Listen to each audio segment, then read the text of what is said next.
Bienvenue sur Ça reste entre nous. Aujourd'hui, je me retrouve encore une fois avec un champion de France, mais là dans un domaine très particulier. Il est champion de France d'eau-notier. Vous allez en apprendre plus sur lui. Je vais le laisser se présenter. Meng, comment tu vas? Salut, ça va et toi? Ça va, nickel. Écoute, moi c'est Meng, 38 ans, je vais avoir 39 ans là bientôt. Et là actuellement, je suis en vacances, tranquillement posé là. Totalement chill. Chill. Ça fait du Nickel. bien. Toi, tu viens de Lille, donc là on est sur Dunkerque. La route, ça a été? Nickel, 1 heure de route là. J'ai ma famille qui est à la plage.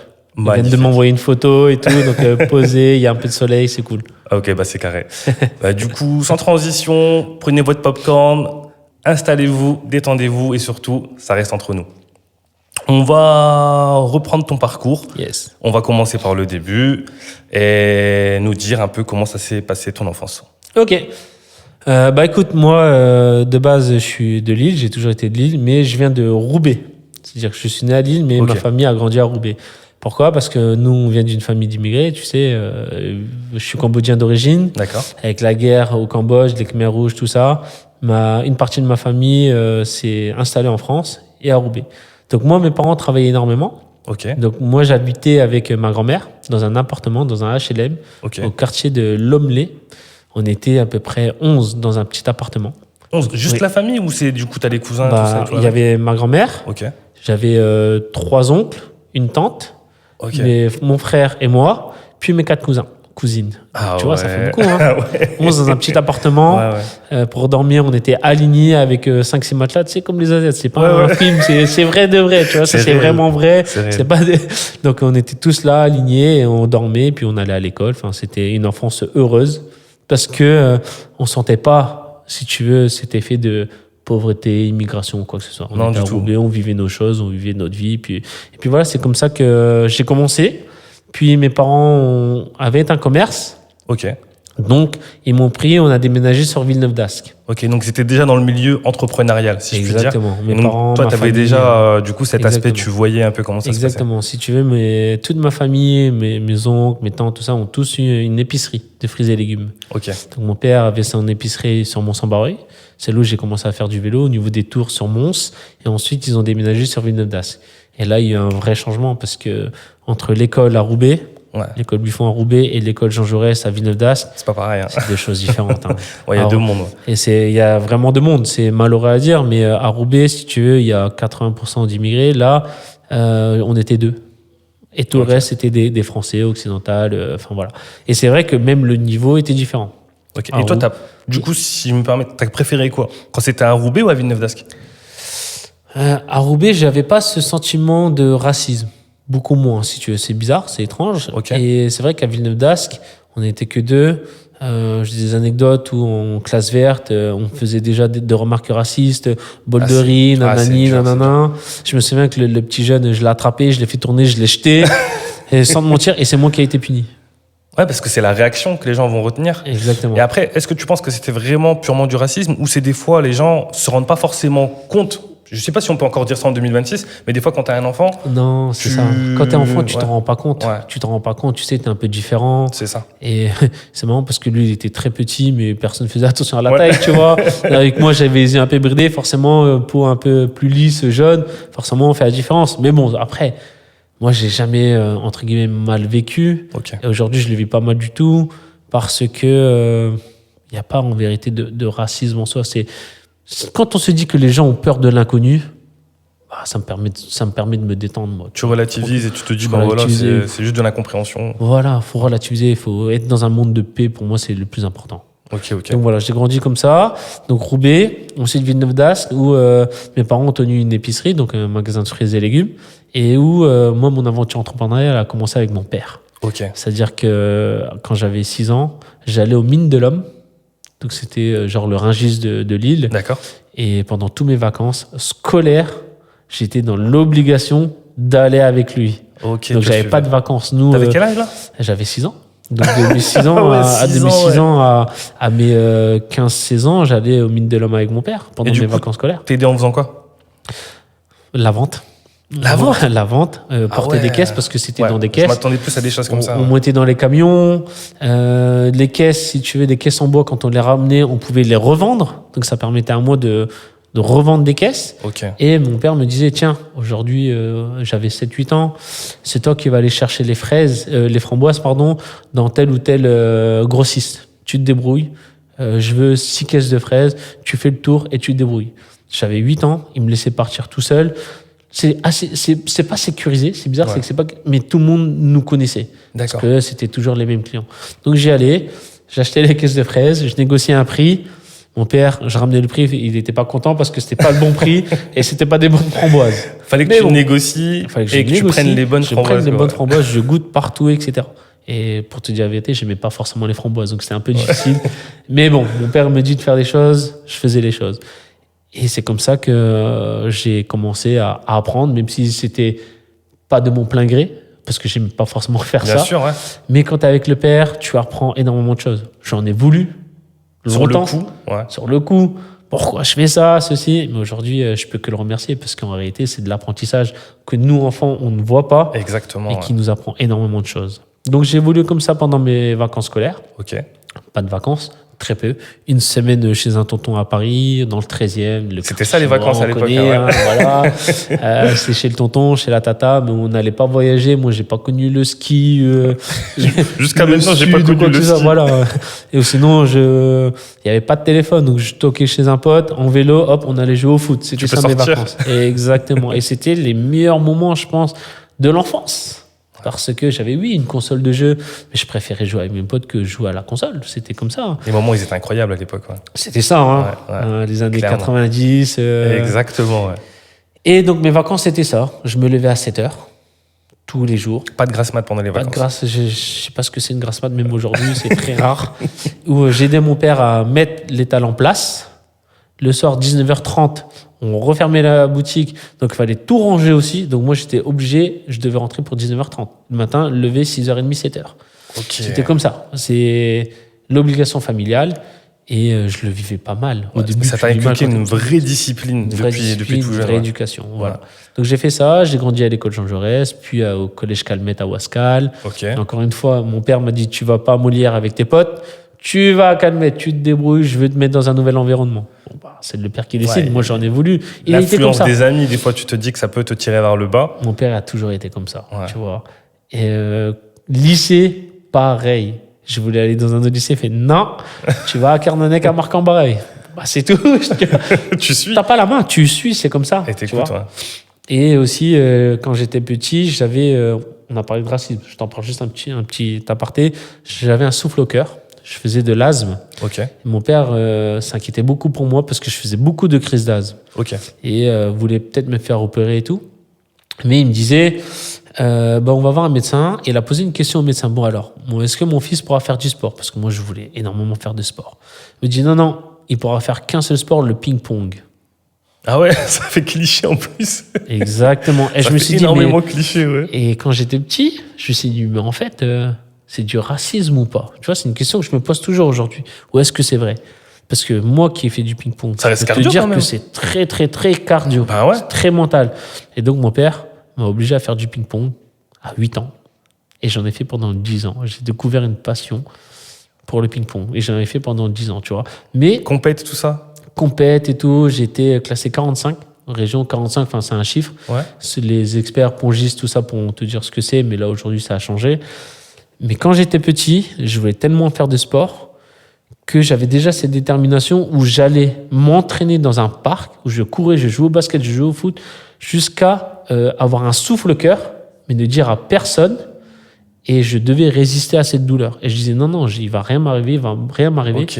Et c'est comme ça que j'ai endurci mon corps, où aujourd'hui, je fais plus du tout de crise d'asthme. Le dépassement de soi, clairement. Dépassement de soi, j'ai toujours été comme ça. Depuis tout petit.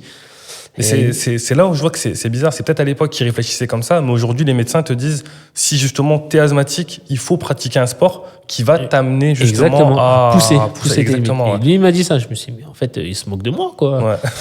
Et depuis tout petit, je suis comme ça, parce que j'ai une autre anecdote assez rapide. Tu sais, j'étais dans cette atmosphère familiale sur Roubaix. Ouais. J'étais le plus petit. J'étais le plus petit de la patrie avec mes cousins, tout ça. Ok.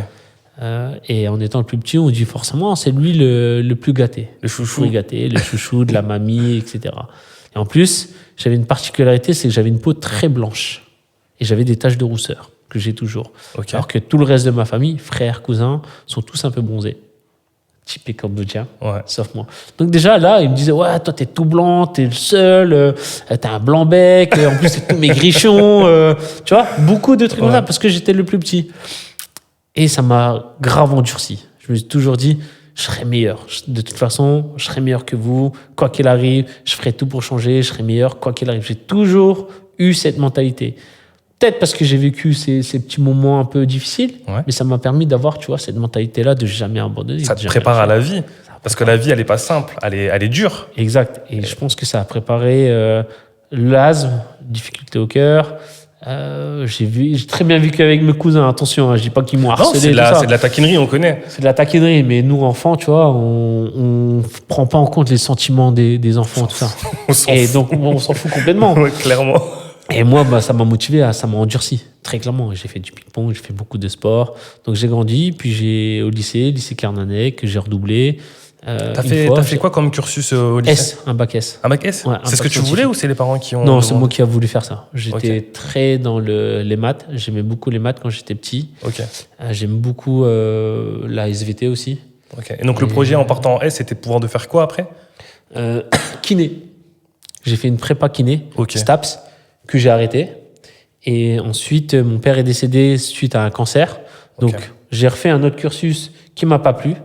Ok. Et kiné, t'as arrêté parce que ça t'aimait pas non plus? J'aimais pas et c'était dur. Fallait avoir 16 de moyenne. Moi, honnêtement, je suis pas fait pour les cursus liés à la médecine. Et D'accord. puis, toute ma vie, j'ai fait du commerce. Tu vois, Ok. avec mon père. Et donc, je suis parti après par un cursus où j'ai fait un DUT-TC, technique de commercialisation. Donc, dès que mon père est décédé, on avait toujours le magasin. On a tenu le magasin, mon frère et moi, ainsi que ma mère. Puis, on a décidé de fermer le magasin. Ma mère a décidé de fermer le magasin pour nous laisser faire nos propres choix de vie. C'est-à-dire, mon père est décédé en janvier 2008. Moi, j'ai décidé de travailler au KFC. Je faisais beaucoup de danse à cette époque-là Ok. pour me payer un mois de vacances au Japon. Parce que je voulais à tout près aller au Japon. Je suis fan de manga, Ouais. tout ça. Moi aussi, pareil, ouais. Donc, j'ai voulu aller au Japon. Top, je suis parti au Japon 1 mois et 10 jours avec un pote. Et c'est là où mon père est décédé. J'ai voulu reconstruire et me remettre les idées au clair. Parce que j'avais 21 ans à cette époque-là. C'est ça. À 21 ans, on n'est pas très mature. On est un peu con. Et je me souviens... On que mon expérimente, ouais. Moi, j'étais surtout très idiot aussi, Ouais. parce que à cet âge-là, je m'entraînais beaucoup à la capoeira, au moringue, au break et tout. Et j'étais pas très structuré au niveau scolaire. Et mon père m'a écrit parce qu'il pouvait plus parler. Il m'a dit maintenant, c'est toi qui t'occuperas de la famille. Ok. Moi qui étais très, comment dire, énervé avec mon père, parce qu'on se disputait souvent, lui et moi, Ok. parce que j'allais au sport, je rentrais tard le soir, lui, il était pas content, il pensait que j'étais comme lui. Lui, quand il était petit, il buvait, il fumait beaucoup. Il était très D'accord. influencé par ses copains. Ok. Donc, il pensait que moi, j'allais être comme lui. Et que t'allais prendre la même direction. Exactement, parce que j'ai le même caractère que lui. Ok. Sauf que quand toi, tu sortais, c'était plus pour te défouler, Moi, le c'était sport, etc. Si je rentrais tard au sport, c'est parce que je faisais un match contre un plus grand que moi et je voulais à tout prix gagner. Et donc, c'est tout. Je rentrais tard, mais je ne fumais pas. Je n'ai jamais fumé et je déteste l'alcool. Ok. Je déteste l'alcool. Non, mais c'est une très bonne chose, ça. Donc, désolé, je suis un peu long, mais voilà, moi, je suis toujours dans les histoires. Et j'ai décidé d'aller au Japon pour me recadrer. Ok. Parce que c'était un rêve d'aller au Japon lié au manga, tout ça. Et je me suis recadré, donc j'ai fait un DUT-TC que j'ai adoré. Ok. Pendant Donc là, 2 ans. t'étais vraiment plus dans ton élément. Exactement. Ouais. Et pourtant, j'ai été refusé 2 fois à l'intégration du DUT-TC. On m'a Ok. refusé 2 fois parce que, je sais pas, mon Le profil, il correspondait pas. Voilà, parce que j'avais fait un bac S, le profil ne correspondait pas. Et la 3e fois, pendant l'entretien, il me dit, mais vous avez été refusé 2 fois. Si je vous refuse une 3e fois, vous allez faire quoi? Il m'a posé ça, Ouais, vraiment, la question, question. J'ai dit, vous me refusez une 3e fois, c'est pas grave. Je vais repostuler jusqu'à ce que vous me preniez. Je pense que ça il a a dû, décidé de me ouais. déterminé. Challenge, détermination, c'est détermination, tout. Je savais ce que je voulais. Mon but, c'était de faire 2 ans, trouver un job et aider ma famille, mon frère, ma mère, et puis basta. Ok. Fonder Parce que une famille. quand tu repostules, c'est d'une année à l'autre à chaque fois. À chaque fois. Refuser une fois, Ouais, non, refuser 2 fois. ouais. Donc après le DUT, j'ai fait une licence pro en alternance Ok. où j'ai découvert le métier de chef de secteur commercial pour la grande distribution. Donc, Ok. pour l'entreprise Epidis. Ok. Et c'est là où j'ai découvert vraiment ce qu'était un métier. Après, avant ça, attention, avant ce métier-là, je vais vous en parler, j'ai travaillé chez KFC D'accord. à Roubaix. Meilleur apprentissage de ma vie en tant que travail collectif. Eurotéléport. Hmm. C'est Exactement, Eurotéléport, Eurotéléport, C'est la exactement. zone là-bas. Exactement. Et j'ai travaillé à Domino's Pizza, à Marc-en-Barœul. Je Ok. faisais les deux métiers en même temps. Et je Ah ouais. travaillais aussi à Camailleux le samedi matin à 5h où, tu sais, tu fais de la manutention. D'accord. Donc j'ai fait les trois en même temps pour aller voir Julie, qui est ma femme aujourd'hui, qui Ok. habitait à Lyon.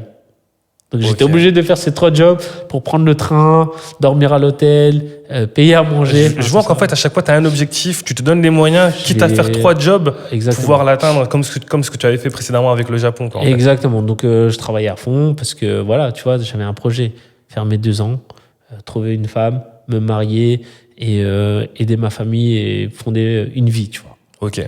Là, par rapport à ton cheminement, je comprends du coup vraiment l'aspect commercial qui prend une très très grande place Ouais. du coup dans ta vie. Exact. Mais pour le moment, je vois pas la cuisine. Tu vas voir, elle va arriver. Parce que, comme je te dis, je travaillais chez KFC.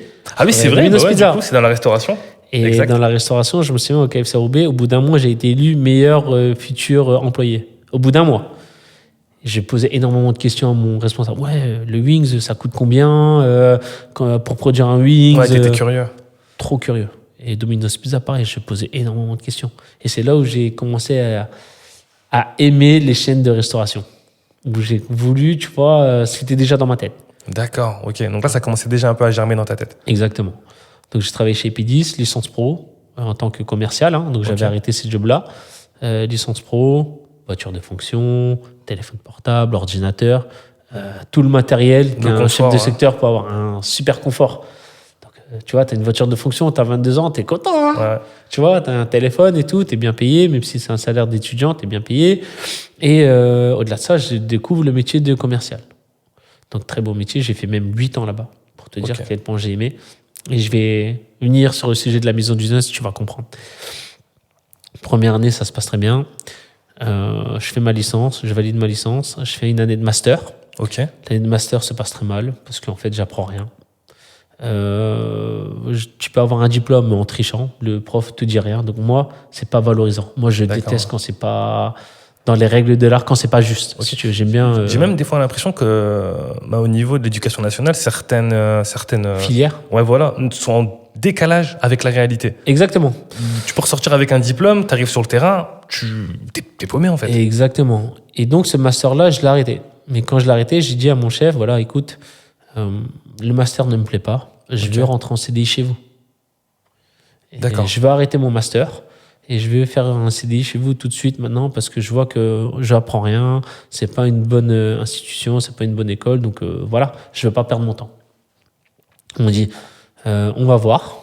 Donc quelques mois après, on me dit, ok, c'est bon, on te valide, tu peux arrêter, on te fait un contrat en CDI. Ok.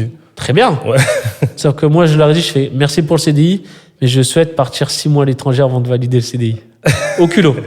C'était le rêve de mon père, si tu veux, que je parte à l'étranger. Tu vois, il y a toujours un lien. D'accord. Que je parte à l'étranger, il m'a toujours dit, si Du tu coup, veux... Au Cambodge ou Non, n'importe, même aux États-Unis, tout ça. Hein. Ok, Quand j'avais d'accord. 14 ans, il me disait, si tu veux faire tes études aux États-Unis, pas de souci, moi je t'envoie, tu veux partir 1 mois, fais-le. Ok. Moi, j'avais une copine à cette époque-là, je fais non, impossible. Moi, je quitte pas ma copine pour partir 1 mois. Tu vois, t'es un peu bête. Ouais, c'est Tu ça. vois pas les opportunités tu te que ton rends pas père t'offre, compte, tu ouais. t'en rends pas compte. Donc, beaucoup de conflits avec mon père et tout. Bref. Et j'ai voulu réaliser ce rêve-là pour lui. Pour lui aussi, je sais que ce qu'il me dit, ce qu'il m'a toujours dit, ça a toujours été que des bons conseils. Mais tu te rends compte que quand tu pars. Ouais, Tu vois, c'est souvent, idiot. c'est trop tard. C'est souvent comme ça. Mais au moins, tu prends le recul de t'en rendre compte. Il y en a qui, Voilà. jusqu'à aujourd'hui, n'ont pas forcément compris du coup, les conseils Exactement. qu'on leur donnait. Donc, je regrette toute cette dualité que j'avais avec mon père, mais aujourd'hui, c'est ce qui m'a forgé aussi.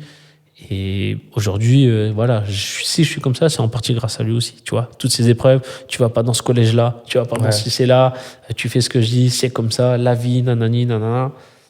Compliqué quand t'es petit, mais si t'as conscience, tant mieux maintenant, tu vois. Clairement. S'il était encore là de son vivant, tu penses que là, la version de toi aujourd'hui, il en serait fier? Ah, il serait très fier de moi, je pense. Très fier de moi parce que j'ai une fille qui est incroyable, j'ai une femme qui est incroyable, je prends soin de ma famille et je pense que c'est ce qu'il voulait. Ces valeurs-là qui sont importantes. Ouais. Le plus important pour lui, c'est la santé et la famille. Et aujourd'hui, moi, je suis pleinement là-dedans, si tu veux. Donc, je pense qu'il serait très content de moi. Donc, Et- Paris réussi. Bah, c'est ouais, bien. pour moi, le pari C'est est bien. réussi, tu vois. C'est ce que je pense, encore une fois. Ok. Donc, au culot, 6 mois, je dis, voilà, moi, merci pour le CDI, mais je vais partir 6 mois à l'étranger. Ok. Mon N+1 fait, non, moi, je peux pas t'accepter ça. Déjà, je t'accepte un CDI. T'imagines Voilà. Je fais, mais on va demander au N+2. Le N+2 me dit, non, pas possible. Trop risqué. Et je dis, ok, bah, on va demander au PDG. Monsieur Moron. Demandez au PDG, c'est lui qui prend les décisions de toute façon. Ok. Et je m'entendais très bien avec le PDG. D'accord. Et le PDG a dit, oui, on le laisse partir. Pas 6 mois, mais 4 mois. Ok, donc Parfait. il te donne un CDI et tu peux te barrer en vacances pendant 4 mois. Voilà, Avant de congé sans commencer. solde, voilà, avant de commencer. Donc, je pars au mois d'avril. Hein. Tu vois, Ok. plein milieu du cursus, hop, basta. Je pars au mois d'avril. Il me donc, dit du juste coup, une chose, il me serre la main. Tu vas où là du coup? Je suis parti Singapour, Australie, Shanghai, Hong Kong, Taïwan, Corée du Sud, Japon. J'ai fait 7 pays. Ouais. Ouais. Ah, t'as profité à fond du coup. Solo, tu vois, solo Ok. vraiment. J'ai laissé ma femme, enfin ma copine Julie, qui est ma femme aujourd'hui, chez ma mère, Ok. parce que j'habitais chez ma mère. Moi, je pars comme ça. Monsieur Moron me dit, j'accepte, mais à une seule condition, c'est que vous revenez. Je fais, Monsieur Moron, je vous promets, je deviendrai votre meilleur salarié par la suite. Donc voilà. Et je suis resté là-bas pendant 8 ans, tu vois, où j'ai tenu mes engagements. C'est fou comme parfois une personne peut avoir un impact sur notre vie. Et je pense que du coup à ce moment-là, ton PDG, avec cette décision, ouais, non, il a eu un impact énorme. Ça l'est, ça a été et ça restera toujours mon mentor.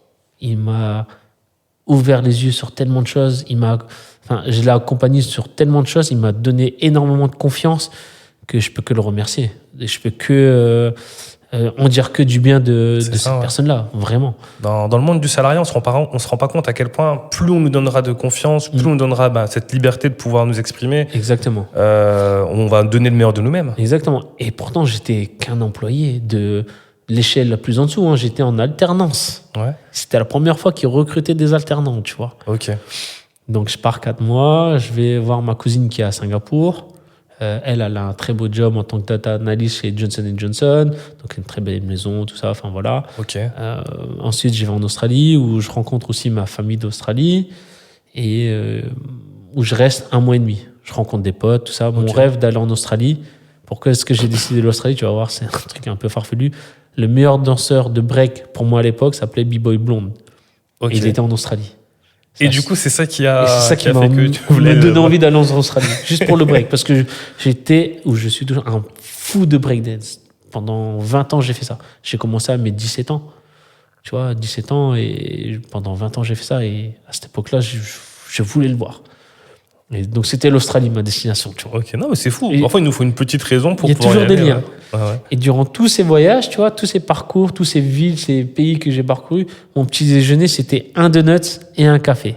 C'est là où tu vas comprendre. Toujours un donut, c'est un café. café. Un donut, c'est un café. Pourquoi? Parce que je voulais me poser dans un McDo ou autre et je mangeais toujours un donut, c'est un café. Il n'y a pas de croissant, il n'y a pas de pain au chocolat comme en France. Ok, du coup, c'est répandu là-bas, en fait, du coup, le donut.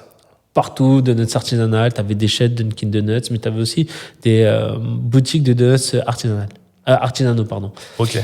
Donc, c'était ça tous les jours. Tous les jours. Tu te posais, tu regardais où est-ce que j'allais à l'entraînement. Hop, je prenais mon petit café où là, il y avait du Wi-Fi. Parce que tu n'avais pas du Wi-Fi partout comme aujourd'hui, à l'époque. Ouais. Mon petit café, mon petit donut. Je rentre en France après 4 mois et demi de vacances tranquille, à la cool. Je rentre. Je travaille chez P10. Tout se passe très bien. Donc, CDI en poche. J'ai une Golf, tu vois, Golf 7. Royal, tu vois. Ma vie, depuis que j'ai fait mon DUT, que je fais mes choix, tu vois, ça avance. Ouais. Tu vois, ça avance bien. On va dans le bon sens. Dans le bon sens. Le break et tout ça, tu vois. Je faisais du 30 heures de break par semaine. Enfin, tu vois, très, très, très important le break dans ma vie aussi. Ça avance. Mais il y a un truc qui me manquait. J'avais plus mon donuts de mon parcours. Okay, tu vois, c'était resté en toi. Ça restait en moi. Et puis, je vois les donuts que je vois en France, c'est du surgelé. Faut aller dans les magasins où tu achètes ton donut surgelé Auchan, Carrefour, tout ça. Et le goût, il est vraiment pas top. Moi, si tu me parles de donuts, mais que tu me proposes ça, je me dirais non, je suis pas chaud. Et donc, Je saoule ma copine, tu vois, Julie, enfin ma femme aujourd'hui. Ok. Je la saoule tellement. Je dis, ouais, ça me saoule, je veux trop manger de donuts et tout, mais on n'en trouve pas en France. Et elle me dit, hey, tu me saoules avec ça. Si t'es pas content, t'as qu'à ouvrir ta boutique de donuts, comme ça tu me laisseras tranquille. Bling, la petite lumière, tu vois. Clairement, ouais. La petite lumière, elle est venue comme ça. On dit toujours, il y a une femme derrière un homme, tu vois. Exactement. Là, c'est Là, c'est vraiment la le cas petite typique. lumière. Ouais. Moi, je suis bête, tu vois, dans mon truc. Pourquoi j'y ai pas pensé avant? C'est elle Parce qui m'a dit ça. que c'était sous tes yeux. Moi, je pensais que c'était du coup le fait que tu aies toujours eu ton donuts là-bas Du tout, tu vois. C'est que elle qui t'avais m'a dit ça. percuté. C'est D'accord. elle qui m'a dit ça, tu vois. Cling, le petit truc. Et là, ah, tiens, c'est pas idiot ce que tu m'as dit et Ouais. tout, tu vois. Donc, je me dis, ouais, mais comment je vais faire pour ouvrir une boutique de donuts artisanale? Je fais pas du tout de pâtisserie, tout ça. Et tac, j'ai mon cousin qui est pâtissier. Ok. Comme quoi, tu Donc, vois. tu vas pouvoir lui demander des conseils et voir à peu près Même là. pas. C'est mon cousin qui a 2 ans de plus que moi. C'est mon cousin, c'est comme un frère. Il a Ok. toujours été là pour moi. On a toujours été ensemble. On a fait des 400 coups ensemble. La première fois que j'étais en boîte de nuit, c'était avec lui. C'est lui qui m'a emmené. Enfin, tu Ok. vois, c'est comme un grand frère. Ok. Comme un grand frère. Donc, il est pâtissier. Je fais, tiens, j'ai une idée et tout. Est-ce que ça te dit qu'on ouvre une boutique de donuts et tout ça ensemble? Lui, il me pose des questions. Il est pas trop chaud. Il dit, bah, t'es sûr que des donuts, tu vois, en France, quand t'es À que en ce France, moment-là, on est en quelle année? Parce que c'est vrai que c'est pas hyper on répandu. est en 2014. 2014. C'est pas répandu en 2014. Ouais, non, c'est tu pas- vois, c'est il pas- y avait c'est de pas hyper boutique de répandu, donuts, il n'y avait ouais. rien du tout. Clairement, ouais. En 2014. Il me pose des questions. Il fait, bah, pourquoi que des donuts et tout? Tu veux pas faire des cookies, des muffins? Tu vois, il est pâtissier, lui. Il est Ouais. dans son élément pâtisserie. Tu vois, c'est normal. Je dis, non, moi, je vais faire monoproduit que des Full donuts. donuts, C'est ce que j'ai ouais. vu en Asie, tout ça. Et il n'était pas forcément convaincu au début. J'ai dit, bah, ok, tu sais quoi, viens, on va faire un tour aux États-Unis. Ah, donc vous partez aux États-Unis. On part à New York. Lui et moi, à 2. Tu sais, moi, j'ai une idée perchée, je Ouais, vais c'est jusqu'au fort, bout, ouais. tu vois. On va à New York, on fait toutes les boutiques connues de New York. Levain Bakery, qui font des gros cookies, Ok. ceux qui sont imités maintenant partout. On va dans les plus gros magasins de cheesecake, etc. Boutique de donuts, on a fait toutes les boutiques de donuts, Krispy Kreme, Dunkin' Donuts, Dough, toutes de New York, on les a toutes faites. Ok. Et là, mon cousin a compris mon concept. Pourquoi je voulais faire une boutique de donuts. D'accord. On a été dans une boutique qui restera mon coup de cœur. C'est Peter Pan Donuts. Ceux qui vont aux États-Unis, à New York, allez à Peter Pan Donuts, je vous le conseille. Peter Ils Pan ont Donuts, un ok. donuts au noix de coco roasted, donc un peu toasté, chaud, avec un café. Et tu vois, je t'en parle, Ouais. j'ai mon cœur qui fait boum boum, tu vois. Parce que je prenais 2-3 de ce donuts avec un café. Ouais, j'étais l'homme le plus heureux du monde. C'est bizarre la sensation que j'ai, tu vois. Quand je Ok. mange ce donut, c'est là où j'ai eu cette révélation. Oui, je veux On faire ça. ressent beaucoup d'amour. Un truc de dingue, tu vois. Mais vraiment un truc de dingue, hein, tu vois. Donuts vegan, etc. J'ai tout fait. Mon cousin est pâtissier, donc on a fait plein de tests de donuts. Tu vois. Moi, Ok. j'avais mon idée. Lui était pâtissier, ça pouvait coller. C'est mon cousin, mon frère, tu vois. D'accord. Sauf que ça s'est pas fait. On n'était pas alignés, lui et moi. Tu vois, faut que les deux personnes soient alignées dans le Bien projet. sûr. Lui avait envie de construire qu'autre chose. Moi, j'avais envie de construire autre chose. Donc, au D'accord. final, ça s'est pas fait. Tu vois, Ok, d'accord. ça s'est pas fait du tout. Je continue de travailler chez P10, commercial. Mais j'ai toujours cette idée qui me trotte dans la tête. Tu vois, toujours cette Quand l'idée elle a germé, ensuite c'est mort. Hein. On peut plus s'en toujours cette défaire. idée, voilà. On peut plus s'en défaire. Et là, je vois une boutique, 2 boutiques à Paris. Qu'est-ce que je fais? Je teste, tu vois, je goûte, forcément. Ok. Je dis, ils sont très bons, très bonnes boutiques. Je me lie d'amitié avec un des propriétaires d'une boutique là-bas qui s'appelle Donuts. Ok. Et lui, il m'a dit, oh, toi, tu veux ouvrir une boutique de donuts. Il a senti. Il l'a vu tout Il a de suite flair, à il a ta le tête. flair, ouais. tu vois. Il a senti le flair. En même temps, c'est normal, je lui pose tellement Les de questions, les je goûte ouais. et tout. Et moi, ça l'a orienté. Ouais. moi, j'étais pas très discret, tu vois. C'est bon que moi, je suis tellement content de voir une vraie bonne boutique de donuts que tu vois, je suis comme un fou. J'ai des étoiles dans les yeux. Ok. Et donc, à chaque fois, je retourne chez lui. Quand je vais à Paris, je mange des donuts chez lui et tout. Mais mon idée n'a pas encore. Je pense que j'avais pas encore cette maturité de me dire est-ce que je fais ou est-ce que je fais pas. Ok. À ce Arrivé- moment-là, t'as peut-être pas encore assez de recul par rapport à tout ce qui est business, entrepreneuriat. Non, c'est même pas ça. Je pense que j'avais pas encore assez de cojones, tout simplement. Tu vois, il faut un déclencheur. Parce que quand on regarde ce que t'as fait avant, Mm. tu les as pour moi, tu vois. Ouais, mais j'ai tellement de confort. Ça aussi, quand tu l'as dit tout à l'heure, voiture de fonction, T'as le confort. t'as le salaire, t'as J'ai le un métier téléphone, qui me etc. plaît. et tout. Ouais. J'ai un métier qui me plaît. Ça t'endort. Hein. Tu te dis, C'est bah, ça. après, ça marche pas, tant pis, moi je suis dans mon confort. Exact, tu vois. Et nickel, Je quoi. me suis fiancé, je me marie le 26 août 2016, tu vois. Ouais. Là, je fête mes 10 ans de mariage. Tu vois, 26 août 2016, c'est bientôt. Je le dis parce que comme Ouais. ça, je n'oublie pas. T'as pas oublié. Tu vois. Et je me marie, j'investis dans l'immobilier, un petit peu. J'ai une vie tranquille, peinard. Ok. Mais ma vie, elle est un peu trop Ouais. peinard. Donc ouais, t'es posé, mais t'as besoin de piment, là. Voilà, Ouais. là, je me dis, ouais, ça y est, j'ai quand même un certain confort. Dans ma vie de chef de secteur, je gagne très bien ma vie. J'avais des mois à 5-6 000 euros. Hein. Tu vois, je gagnais très bien ma Ouais, vie. clairement, ouais. J'avais pas encore ma résidence principale, mais je venais de l'acheter. Ok. Et mon métier de chef de secteur commençait à être un peu redondant. Je Tu pouvais commences évoluer. un peu à tourner en rond, mais Voilà, ouais. je pouvais évoluer. Je me dis, non, bah, c'est tout. Voyage de noces, je te raconte l'histoire. Entre-temps, j'avais lu un livre qui s'appelle un livre de Robert Kiyosaki, Père riche, Père pauvre. Le Tout le monde fameux. le connaît, le fameux. Ouais. Et c'était durant un événement de danse, tu vois. Et j'ai une femme, je reviens parce que j'ai beaucoup d'anecdotes. Elle me pose 2 livres. J'avais loué un Airbnb, Père riche, Père pauvre, et un livre sur l'acupuncture.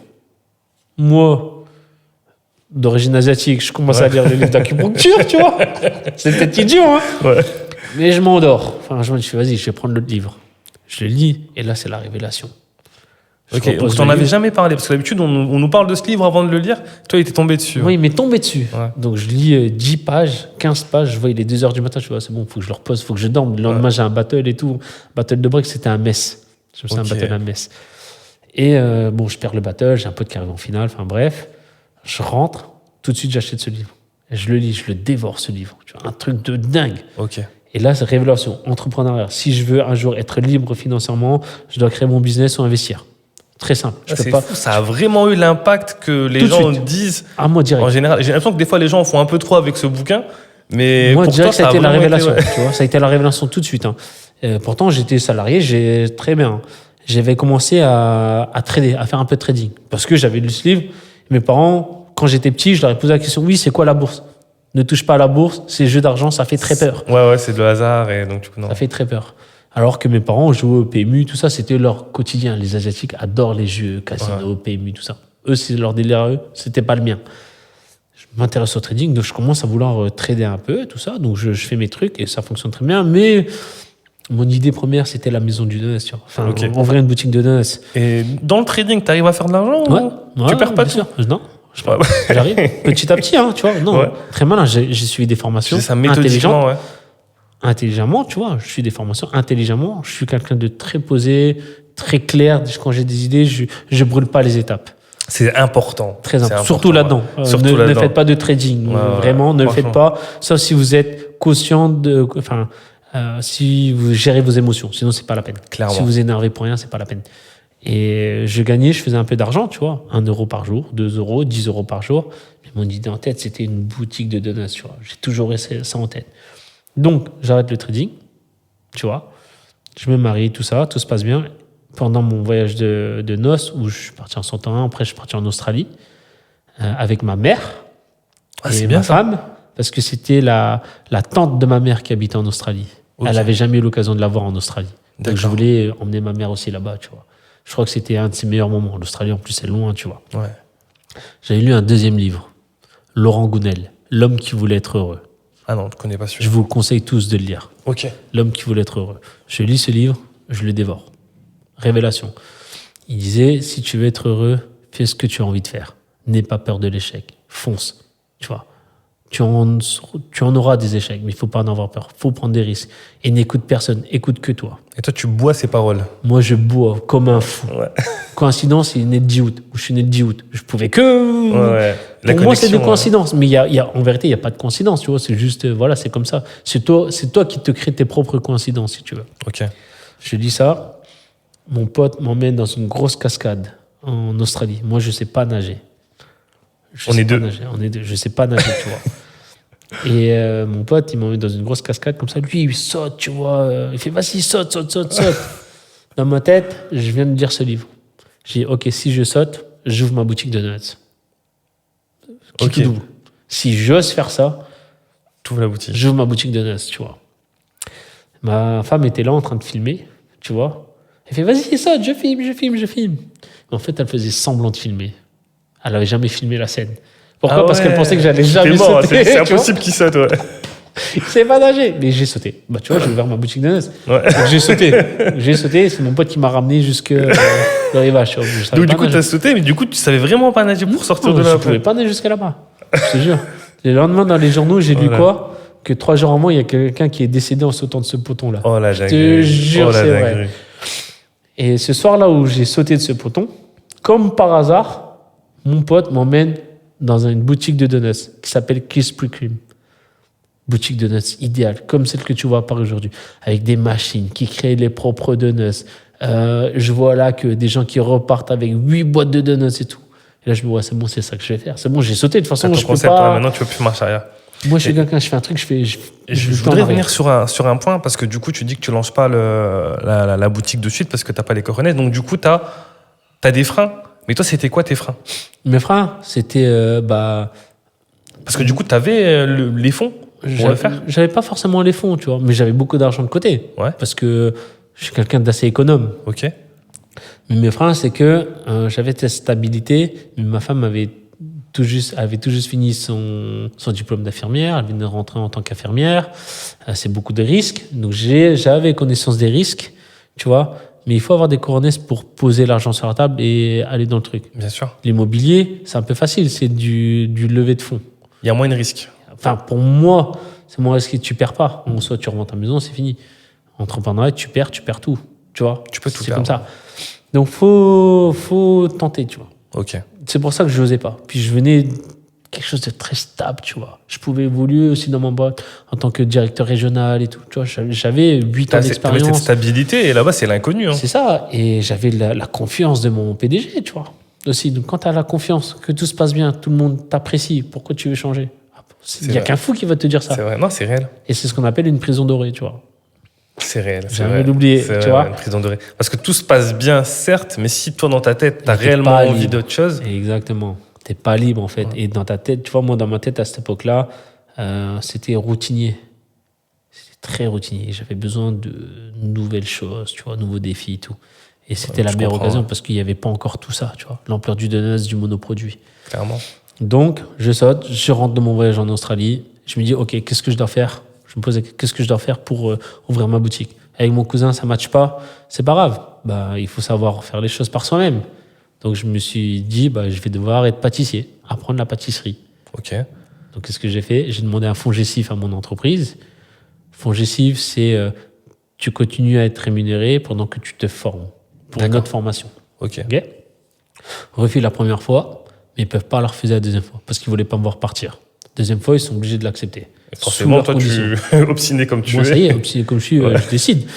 Donc, je fais cette formation à Paris, à l'EBP, l'école de boulangerie et pâtisserie de Paris, alors que j'avais aucune Notion. notion de pâtisserie. J'ai essayé de cuire un brownie, je ne savais même pas le faire. Et anecdote, j'ai dit à mon frère, vas-y, on va faire un gâteau. J'ai mis du chocolat, de la farine, j'ai mélangé, j'ai mis dans le micro-ondes, ça a explosé. Mais Seule du, fois où j'ai tenté. mais du coup, au travers de cette formation, tu avais toutes les armes après pour ensuite ouvrir la boutique ou pas? Tu vas voir. Donc, j'ai fait cette formation pendant 4 mois. Juin, juillet, août, septembre. J'ai eu mon diplôme avec mention. Et durant cette formation-là, là, j'ai eu cette révélation que j'aimais beaucoup la pâtisserie. C'était pas à l'école. C'est J'ai ça. fait un stage chez Thierry Marx, la boulangerie-pâtisserie à Beaugrenelle. Ok. Voilà. Ouais, ça, je connais de nom. Tu connais? Ouais, je connais. Ouais. Et dans ce stage, si tu veux, à la base, pour chercher un stage, il faut postuler. Moi, je dis, je ne vais pas postuler partout. J'avais déjà cette idée en tête. Si je postule un endroit, c'est un endroit auquel j'aime la pâtisserie. J'ai postulé chez Pierre Armé. Ok. J'avais été pris. J'avais postulé chez Cyril Lignac. Ils prennent. C'est du travail à la chaîne. Eux, ils prennent. D'accord. Ok. Mais j'aimais pas cet effet travail à la chaîne. T'es juste un employé. Moi, je voulais travailler dans une petite boulangerie-pâtisserie. Et Thierry Marx, c'était une petite boulangerie-pâtisserie comme, tu vois, tu pouvais Familiale, travailler ouais. de manière artisanale. Ok. Et pas de manière industrielle. Moi, c'était ce que je voulais, tu vois, mon concept de nuts artisanal. Je voulais vraiment imposer ça. Très bien. Et donc, je goûte une tropézienne. Une tropézienne d'une boutique de chez Thierry Marx. Et ça Ok. m'a rappelé la tropézienne que j'ai mangée en vacances l'année d'avant. Et là, je me suis dit, c'est là que je veux travailler. Tu vois, toujours Ok. par des Ouais, émotions. Le goût. Exactement. Donc, je vois la manager. La manager, elle me dit non, on ne prend pas de stagiaire. Très clairement, elle dit non, on ne prend pas de stagiaire. Et là, j'ai réussi à la convaincre. J'étais commercial, je sais comment vendre. J'ai écouté. Ah, c'est fort parce que quand on te dit non, moi je sais qu'on me dit non, je dis bon, bah ok, j'aurais essayé, tu vois. Moi, je dis, mais vous savez que moi, je vais vraiment travailler avec vous. Que vous ne prenez pas de stagiaire, je peux comprendre. Mais vous allez vouloir prendre quoi? Un apprenti qui est jeune, qui n'a pas forcément d'expérience, qui est là, mais qui ne va pas forcément vous donner ce que moi, je vais vous donner. L'apport que toi, tu peux leur Et fournir. Ouais. elle me dit, bah, vous allez pouvoir m'apporter quoi? Le sérieux, la ponctualité, la rigueur. Et j'ai un âge, j'ai 30 ans, je suis quelqu'un de très mature. Et un stage, ça va vous coûter quoi? Rien. Rien du tout. Parce que moi, je vous coûte rien. Et vous allez avoir demain. Tu leur as Et montré des gens. qu'ils avaient tout à gagner. Ouais. Exactement. Et en plus, elle me dit, bah, tu sais quoi? On a une nouvelle boutique qui va ouvrir. Elle ne me l'avait pas dit au début. Ok. Non, mais elle te prend au À sérieux. force, tu vois, Ouais. de creuser, de poser des bonnes questions. Et là, elle me dit, ok, eh ben, je te prends en stage. Je laisse mon CV, hop, c'est bon, 2 semaines après, je fais mon stage là-bas. Révélation. Ce stage, c'était une révélation pour moi. Je travaillais avec des gens incroyables. Un jeune, il avait 22 ans. Il voulait être meilleur ouvrier de France. À 22 ans, moi j'avais 30 ans, je ne savais pas trop ce que je voulais faire. Ouais. Et lui, il était passionné par ce métier. J'apprends avec des passionnés, tu vois. Il me traite un peu comme de la merde. Je suis un stagiaire. Ouais. Il me met en plonge. Mais il m'apprend quand même beaucoup de choses. Ouais, c'est le jeu, les stages. C'est le jeu, c'est comme ça, tu vois. Et je n'en ai jamais voulu. Moi, en tant que plongeur, je vois beaucoup de choses aussi quand même. Tu vois, je vois comment il fonctionne et tout. Et à un moment, il me dit, mais mec, tu as quel âge en fait? Je dis, moi, je vais avoir 30 ans. Là, il sort les gros yeux. Il fait, ah, je pensais que tu avais 18 ans et tout. Ouais. Non, mais c'est vrai que tu les Je fais pensais pas. que j'étais Hein. jeune. Merci. Tu les fais Gentil. pas, ouais.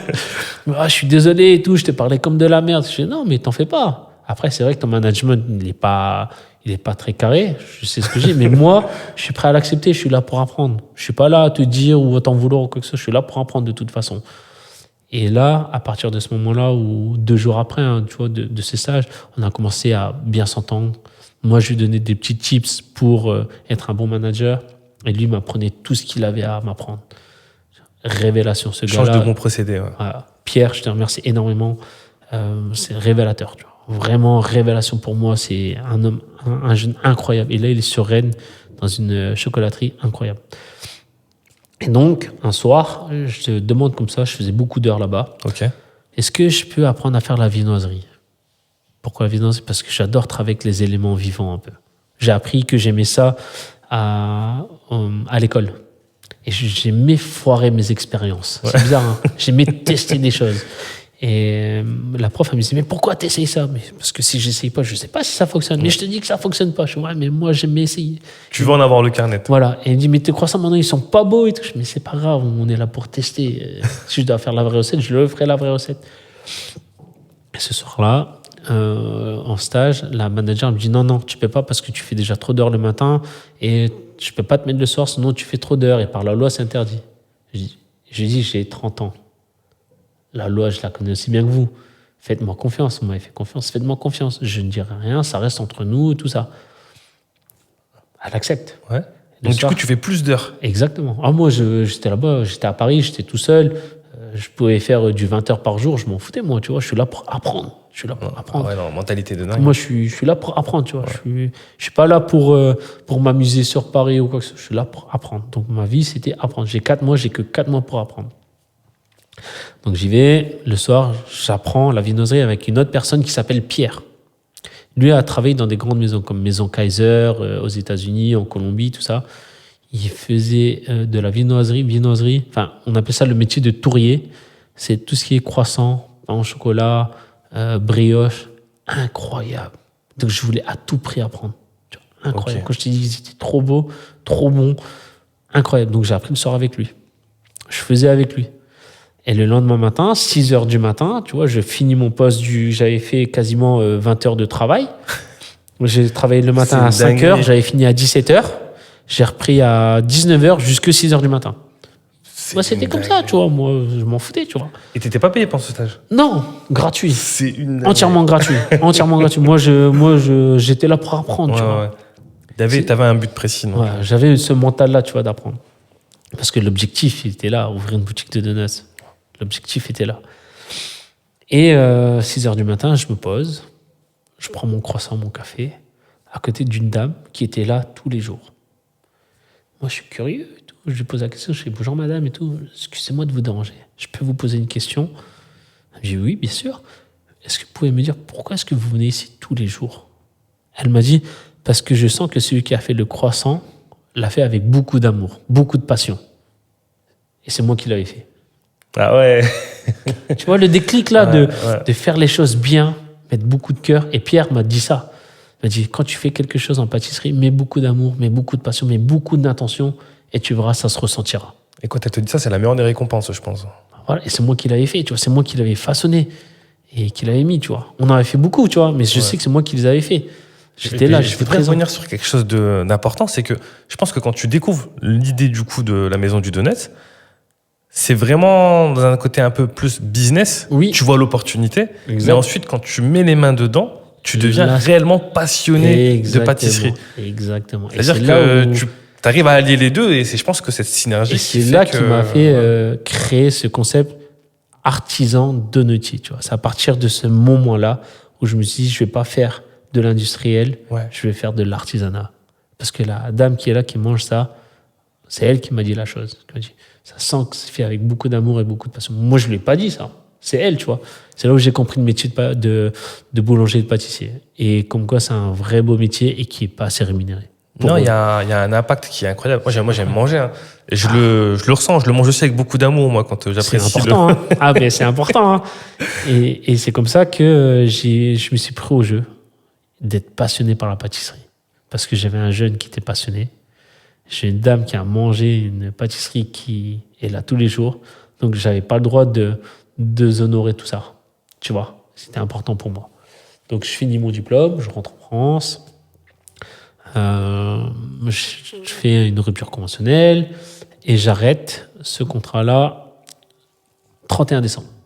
Donc, ça y est, Ok. 31 décembre 2018, fini. Je travaille plus chez Epidis. Voilà. Et c'est comme ça que a vraiment démarré l'aventure La Maison du Donut. T'as même pas essayé de commencer déjà tes démarches pour la création d'entreprise avant Rien. de mettre fin à ton contrat. Ça, Du c'est une tout. dinguerie, ça, par contre. Du tout. Ah non, c'est comme ça. Voilà. Du coup, mais là, à partir de là, rupture conventionnelle, t'as le droit à quelque chose après? Chômage. J'ai Chômage, droit à donc mes ça va. indemnités, chômage. Donc, Ça va, c'est donc pour du ça coup, que tu c'était peux, important. ouais. Exactement. J'avais 2 ans. Tu peux te permettre, du coup, de prendre le temps de bien Exactement. faire. Voilà. C'est Et, comme ça que l'aventure a démarré de La Maison du Donut. Ok. À ce moment-là, est-ce que tu avais déjà une idée des associés avec qui Oui, tu allais j'avais bosser déjà ou pas? une idée d'associé parce que Julien était un ami à moi à l'époque de l'IUT. Ok, vous étiez Donc, rencontrés là-bas. on était ensemble à l'IUT. Donc on se rencontre en 2018, vers avril 2018, un truc comme ça, Ok. avant que je parte à l'école de boulanger-pâtisserie. Je le rencontre parce que je sais plus comment ça s'est fait, mais on va manger ensemble. Tiens, ça fait longtemps, qu'est-ce que tu deviens, Ouais. tout ça, etc. Étrangement ou pas, il lit les mêmes livres que moi. Développement personnel,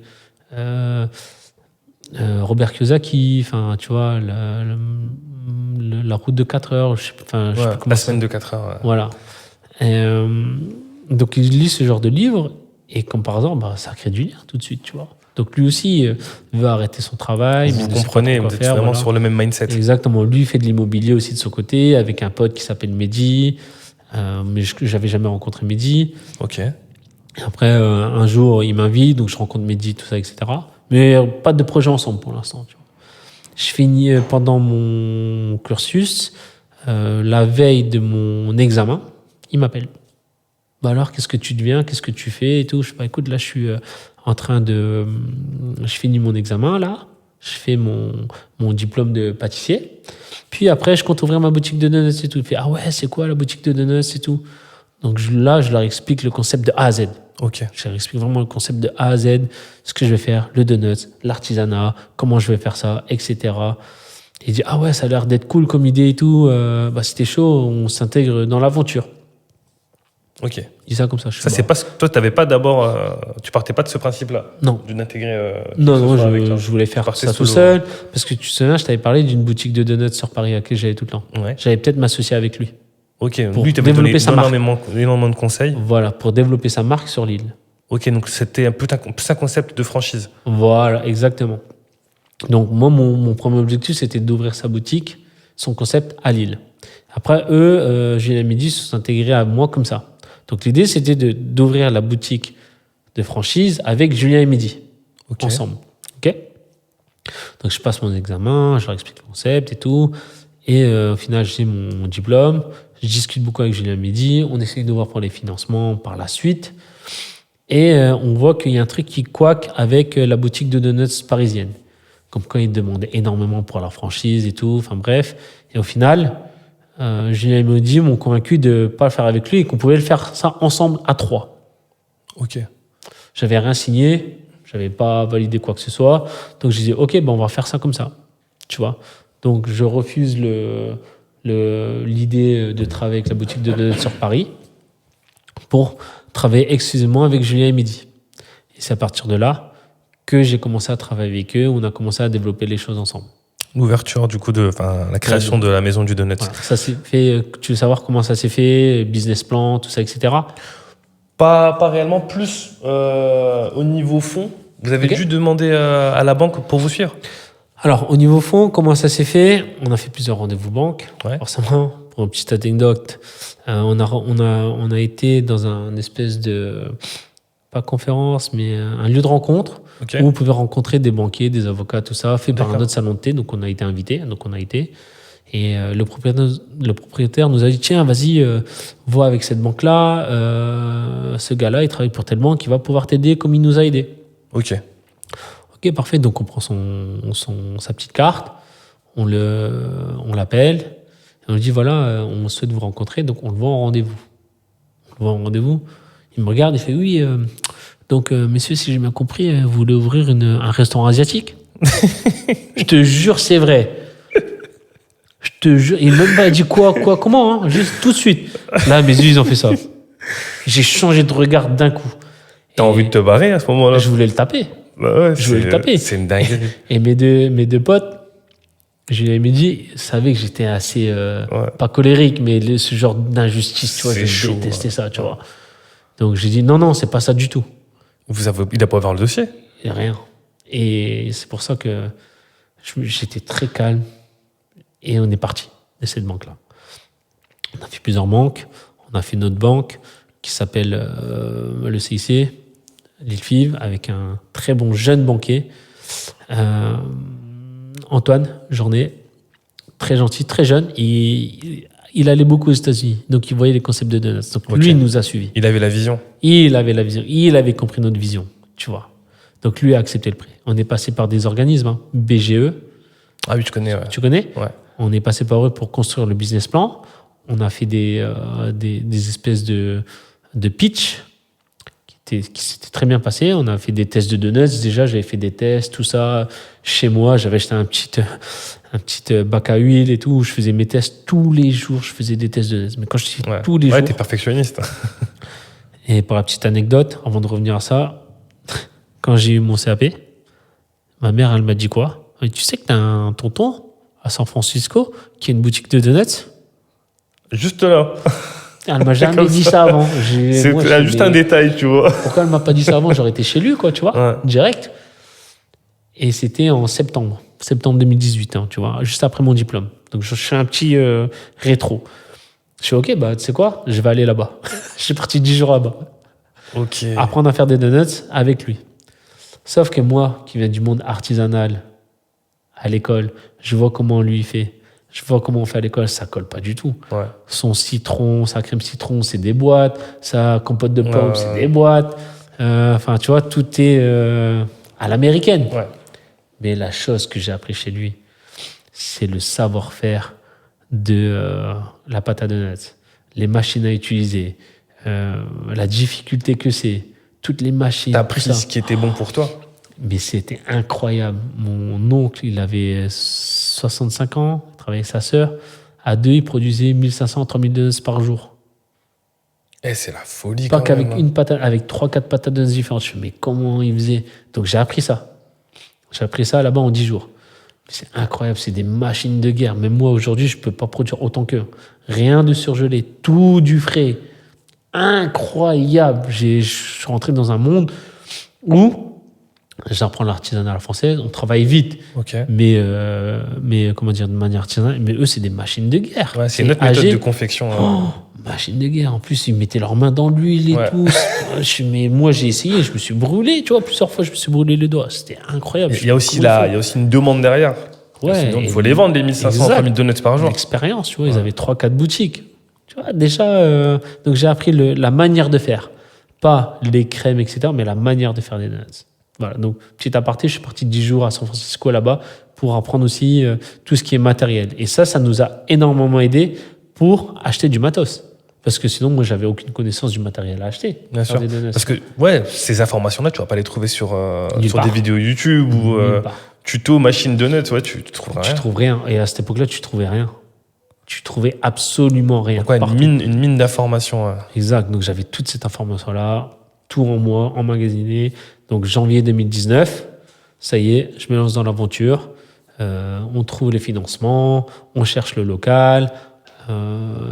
Et puis voilà, c'est comme ça qu'on a démarré. Mais tu te dis pas que à ce moment-là, vouloir faire du 100% artisanal avec des produits locaux, des produits nobles, ça va pas être un handicap plutôt qu'autre chose, surtout quand tu veux démarrer. Ouais. Un concept fort, c'est un concept qui a des valeurs. Et moi, je mise tout sur le produit. J'ai toujours tout misé sur le produit. Donc, j'ai été sourcer la farine du Moulin Vaste, de la région. Les boissons, c'était aussi dans la région. Plus loin, c'était à Paris. Tu vois, ça a été produit à Paris. Ok. Tout ce que je voulais faire, ne pas mettre de boissons soda, type Coca, etc., c'était aussi pour donner ce côté français. Artisan donotier. Ça, c'est un nom qu'on a trouvé, tu vois. Artisan donotier, pour vraiment dire que c'est un métier. C'est pas juste un salon de thé, je sais pas trop quoi. Un vrai métier de faire des donuts, c'est un vrai métier. Donc, quand on a un nom comme ça, il faut que tout le reste autour soit cohérent. Il faut que le concept y suive. Ouais. Enfin, en tout cas, moi, je parle de ce principe-là. Maintenant, les gens vont dire oui, tu as peut-être raison, tu as peut-être tort, j'aurais peut-être dû vendre du coca à 1 euro au lieu de vendre des boissons à 3 euros. Peut-être. Mais moi, j'avais un concept et je voulais m'y tenir. Et je suis très, très, très bloqué des fois. Ouais. Quand j'ai un truc, je suis très bloqué. Et mes collègues, enfin, mes anciens collègues l'ont vu. Hein. Quand j'ai ma vision, je suis très bloqué, quoi. Ça peut être une bonne chose, mais parfois, on peut faire fausse route Oui, et ça peut clairement nous porter préjudice. c'est ça. Mais là, dans ton cas, ça a été une réussite. Oui, C'est ce qui a fait ta force. C'est ça. Pour moi, ça a vraiment été ma force parce que par rapport à toutes les autres boutiques qu'on voyait, qui se sont développées, personne ne pouvait dire que la qualité était meilleure que la mienne. Personne. Et ça, ne c'est pouvait fort. dire. Et personne. Même aujourd'hui, il n'y a peut-être qu'une seule boutique qui est aussi artisanale, aussi présente et aussi forte et qui existe toujours, qui s'appelle Bonne Shaker. C'était l'une des Ok. premières boutiques à Paris, Bonne Shaker Donuts. En plus, elle fait des donuts vegan très, très, très fortes. Bonne Shaker Donuts. Vraiment, moi, si vous cherchez une boutique de donuts, allez chez Bonne Shaker. Les yeux fermés. Ok. Mais en termes de, On testera. Hein. ouais, mais en te termes prends. de qualité, sourcée, ou 100% made in France, il n'y a personne qui peut aller au-dessus de moi. Aujourd'hui, personne. Et je suis convaincu, même encore aujourd'hui. Ok. Donc, tu es vraiment parti très loin dans ton concept parce que tu as pris, si je puis dire, un local à la hauteur de ce que tu voulais partager du coup à tes Exactement. clients. Tu as choisi le lieu, la Vieille Bourse sur Oui. l'île, lieu prestigieux. Mm. Et toute ta partie labo, si je puis dire, était basée sur M. Exactement. C'était des contraintes de logistique ou c'était un choix de ta part? Alors, la Vieille Bourse, pour la petite histoire, la première fois que j'ai pris une photo avec mes deux associés, on s'était pris, la Vieille Bourse était derrière nous. Ah ouais, Ouais. Et j'ai dit à mes gars, vous allez voir, on va s'installer là. Je te jure, c'est vrai. c'est fort. Et on a visité des locaux, tu vois, rue Gambetta, à Lille, vers Oisem. Ouais, des je connais, trucs, ouais. Oisem, c'est moins prestigieux que la exactement, Vieille Bourse, tu vois. Mais il y avait un local qui nous intéressait. Et au final, ça s'est pas fait. Ça s'est pas fait. Pourtant, on a investi 2-3 mois dessus. Hein. Ouais. Tu Tu vois, aurais on a- pu te mettre sur la rue Exact. des Postes. C'est ça. On a vu cuisiniste, tout ça, etc. On a appelé du monde. Mais ça s'est pas fait. 2 jours après, le local de la Vieille Bourse était dispo. Ok. Moi, je fonctionne avec des signes. Il n'y a pas de hasard, c'est clairement Avec ça. moi, il n'y a Ouais. pas de hasard, tu vois. Enfin, Ouais. je t'ai dit, quand je saute du pont, quand je lis un livre, quand je fais ça, c'est tout. Je suis une ligne de vie, si tu veux. 2 jours, Le local est dispo. Qu'est-ce que je fais? Je saute sur l'occasion, moi. J'avais pris une photo avec mes potes. C'est une photo où derrière moi, c'est la vieille bourse. Et je leur ai dit, vous allez voir, on va s'installer là. On s'est installé là, direct. Contrainte technique. Pas d'extraction.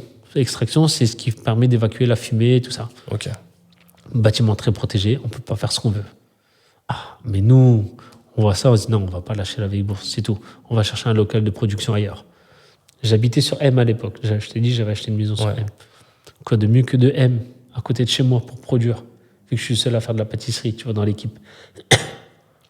Donc, comme par hasard, je trouve un local sur M. Et là, on installe une hotte, extraction, etc. Donc, c'est comme ça qu'on a eu un local de production sur M et notre boutique sur l'île. C'est fou d'avoir cette vision et de toujours vouloir aller au bout. Parce que, franchement, te dire, je pense que du coup, de prendre à la vieille bourse, le prix du loyer n'est pas le même que si tu l'avais pris 7 000. Moi, je suis transparent. Ouais. 7 000 euros. 7 000 euros. C'est-à-dire que tu n'as même pas encore commencé à vendre, que tu sais qu'au niveau des charges fixes, tu auras déjà 7 000 euros de loyer. Voilà, 5 000 et 800. Plus le loyer à M. Exact, 800.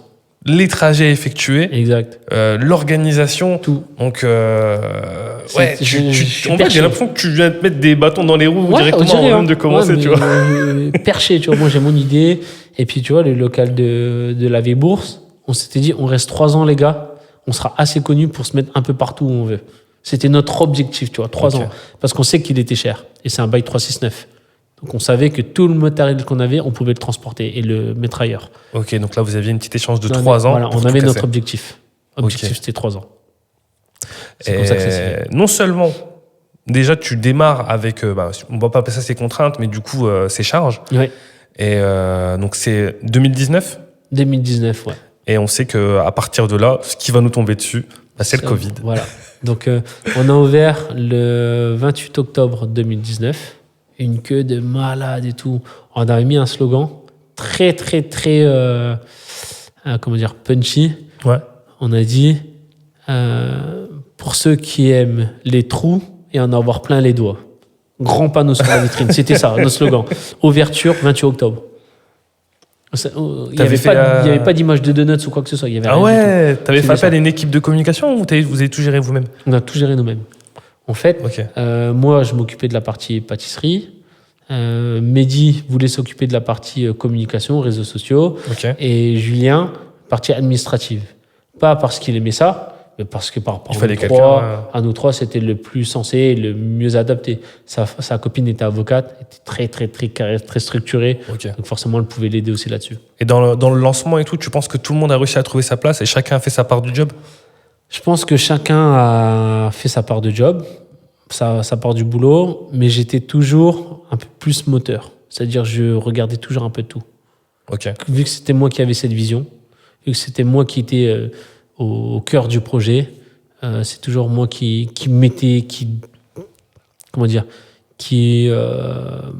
finissait les choses. C'est-à-dire, on me disait toujours, ouais, est-ce qu'on fait ça? C'est toujours moi qui disais, oui, on parle avec le dernier mot. Ouais. C'est toujours moi qui avais le dernier. Et ça peut parfois être mal perçu, ouais. Ça peut être mal perçu. Parce que quand tu démarres avec tes associés, vous vous dites que chacun vient à part égale. Exact, mais regarde, je t'explique un truc par rapport à ça. À la base, j'avais 52% des parts de marché. J'aurais dit, moi, je veux 52% des parts. Parce de base, le projet vient de toi. C'est logique. Moi, je veux 52%. Ça s'entend. Hein. Et vous prenez, je crois, 24-24. C'était ça, je crois, oui, ça fait 100%. Et dans ma tête, je me dis, non, je ne veux pas que ça soit comme ça parce que je veux leur montrer, je veux aussi leur donner autant de pouvoir que moi. Je veux vraiment les intégrer dedans, même si c'est mon projet. Parce que ce soit vraiment équitable. Je veux que ce soit vraiment équitable. Et avant de signer quoi que ce soit, je leur dis, bon les gars, j'ai changé d'avis, on va faire en sorte que ce soit équitable tous les trois. 34, 33, 33. Donc c'est ce qu'on a fait au final. Et je n'ai pas fait ça pour leur faire plaisir, j'ai fait ça vraiment parce que j'estimais qu'ils méritaient d'eux, tu vois. Donc oui, c'est dur de toujours prendre le dernier mot, tout ça, même si on est à parts égales. Mais comme c'est moi qui avais la vision, eux, ça ne les gênait pas plus que ça au final. Je pense que ça ne les gênait pas plus que ça. Peut-être que des fois, c'est relou, mais je leur donnais aussi la main sur des choses. Hein. Bien sûr. Ouais. Mais c'est eux qui me posaient beaucoup de questions, tu vois. Ok. Après, comme tu le dis, le projet, il a germé en toi. C'est toi qui avais les idées. C'est toi qui as peut-être plus la vision court terme, moyen et long terme. Eux, ils sont venus s'intégrer après. C'est ça. Donc, chacun autour de ses responsabilités. Mais, J'ai peut-être dit une phrase qui peut paraître arrogante, mais que je dis aussi aujourd'hui, c'est si j'ai pas raison, prouve-moi que j'ai tort. Ça peut paraître arrogant. Ouais, non, mais c'est vrai en soi. Si tu estimes que j'ai pas raison, prouve-moi que j'ai tort. Si Dis-moi ce qu'on fait si tu penses avoir une meilleure idée. Ouais. Voilà. Et si j'ai tort, je l'accepte. Tu vois, mais c'est bien. Une idée, je voulais que toutes les personnes qui montent à l'étage retirent ses chaussures et on ait un tapis genre comme au Japon. Ouais, c'est ce que je veux dire, c'était le Japon, ouais. Tu vois, on me dit mais t'es malade, les gens ils vont sortir mauvais des pieds et tout, c'est impossible. Je dis c'est vrai, je pousse peut-être le truc un peu loin parce que je voulais pas de table au premier étage.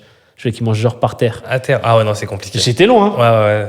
Et ils m'ont donné des arguments. Je dis non, c'est bon, vous avez raison. Tu vois, ça aurait pu marcher. Ça aurait pu marcher parce que les fenêtres étaient assez basses et tout. Ouais. Donc oui, pour répondre à ta question, ça peut être compliqué d'avoir toujours un, entre guillemets, leader.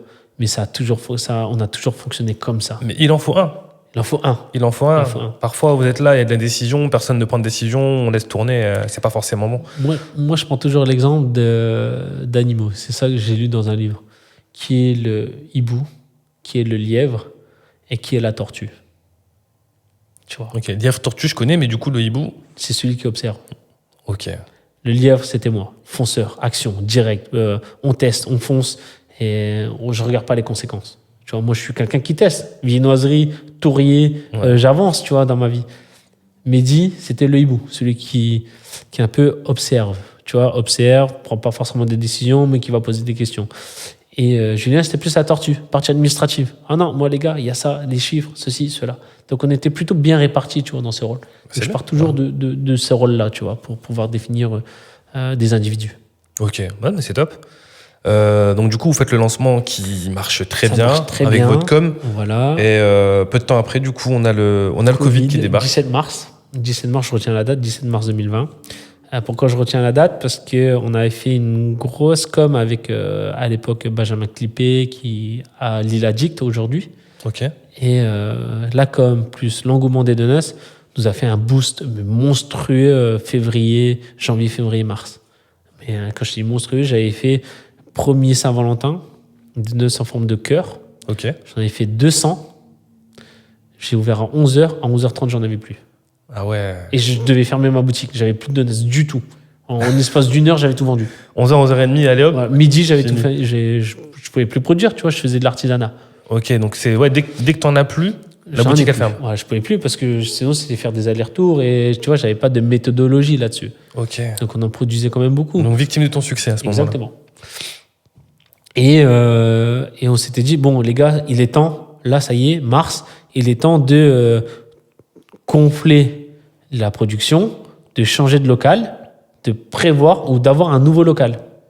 Déjà. Ok, là t'anticipais. Parce que je savais que ça allait continuer de progresser, tu vois, il n'y avait pas de raison.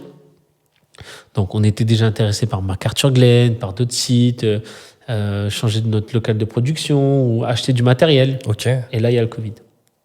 Bah, ça nous met un stop direct. Ah oui, carrément. Mais moi, dans cette ambiance-là, j'étais content qu'il y ait le Covid. C'est bizarre ce que je vais te dire. C'est bizarre. Ça t'a profité de pouvoir redescendre et remettre les choses à plat? Pourquoi? Parce que je travaillais 7 jours sur 7. 7 jours sur 7. Et j'étais tout seul à faire de la pâtisserie. J'étais le seul à me lever à 3h du matin. Le seul à produire à minuit le samedi. J'étais tout seul. À la base, Julien et Mehdi devaient venir avec moi 1 semaine sur 2 faire de la pâtisserie. Ok. Dans le labo. Mais au final, Julien, c'est pas du tout un lève-tôt. Mehdi non plus. Donc, de ce rôle-là, je leur ai dit, ok, bah c'est pas grave, vous allez gérer la boutique et moi, je vais gérer la production. Ok, donc tu as géré la production solo. Voilà, solo, tu vois. Beaucoup de donuts, vraiment beaucoup de donuts. Et je me souviens qu'un soir, moi, je travaillais quand même la journée, tu sais. Je finissais la production, il était midi. Mais j'avais pas envie de quitter les copains. Je voulais rester dans la boutique, voir si tout se passait bien. C'était les débuts. C'est important de garder ce lien. C'est important, tu vois. Et je me souviens qu'un soir, c'est là où ça m'a fait mal, entre guillemets, c'est que moi, j'étais toujours fatigué. Je pouvais pas profiter de mes soirées. Je me levais à 3h, 2h du matin. Ouais, c'est normal. Pas le week-end, je produisais tous les jours. Et tandis que Julien me dit, pouvaient profiter de leur soirée parce qu'eux, ils avaient un rythme normal. Ok. Moi, intérieurement, je trouvais ça injuste. Un sentiment d'injustice, mais bien sûr, t'es au charbon dès 3h du Tu vois mat. ce que je veux dire? C'est Et je pas finissais pareil. mes journées à 17h, 18h. Ouais, non, c'est sûr. Parce qu'ils avaient encore du monde. Mais je continue, je dis, c'est tout, c'est la vie que j'ai décidé de mener, tu vois. C'est tout, c'est comme ça, et après, ça ira mieux, ça ira mieux, ça ira mieux. Et un jour, Julien, il me dit, ouais, est-ce que je peux garder la voiture parce que je vais au resto, tout ça, et je te la ramène le soir, avant que tu te lèves, pour produire les noces, parce que j'avais besoin du camion. Ok. Je dis, ok, pas de souci. 23h, je me lève, je fais un petit footing sous la pluie. À 23h? Ouais, parce qu'après, je devais travailler. je fais beaucoup de sport, si Ouais. tu veux.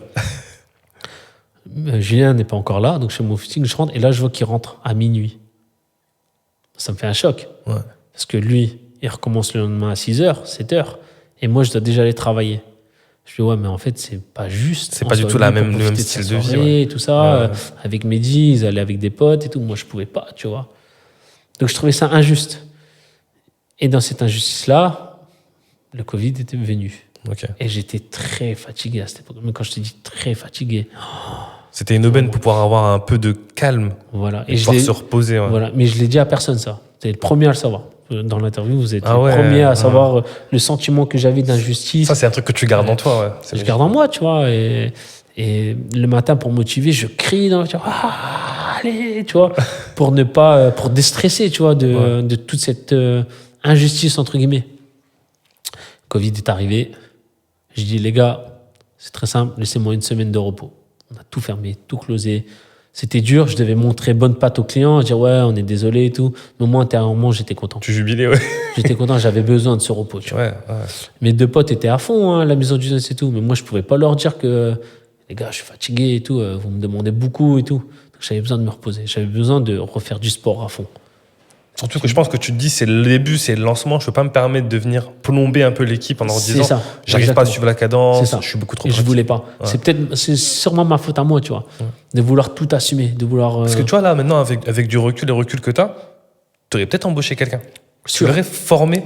Sûr. Et j'ai fait moi aussi par le biais d'autres business que j'avais, à un moment donné où j'avais une cadence beaucoup trop importante. Au lieu de me dire je délègue ou je forme ou je Exactement. transmets, j'ai tout gardé. J'ai dit bon, bah finalement, je peux plus et j'ai lâché. Exactement. Et tu vois, au début, je voulais pas. On m'a dit, mais prends un apprenti en pâtissier et tout ça. Et tu sais pourquoi j'ai jamais pris ou j'ai jamais voulu prendre un apprenti qui se formait en pâtisserie? Parce que j'ai toujours dit, si tu viens chez moi, tu vas pas apprendre ce que tu dois apprendre pour ton CAP. Donc je refusais de prendre un apprenti juste pour ça. Tu pensais qu'il n'aurait pas eu les armes pour ensuite pouvoir répondre aux attentes du salarié. Exactement. Parce que je faisais que des donuts. Je fais pas de brioche, je fais pas de croissant, je fais pas de viennoiserie, je fais pas de gâteau, je fais pas tu vois, d'entremets. Ok. Et donc c'est plus par respect pour lui que pour moi. Ok. Moi j'aurais pu prendre un apprenti, ce serait la main d'œuvre gratuite, enfin gratuite entre guillemets, pas chère, et j'aurais pu m'en servir. Mais j'ai jamais voulu.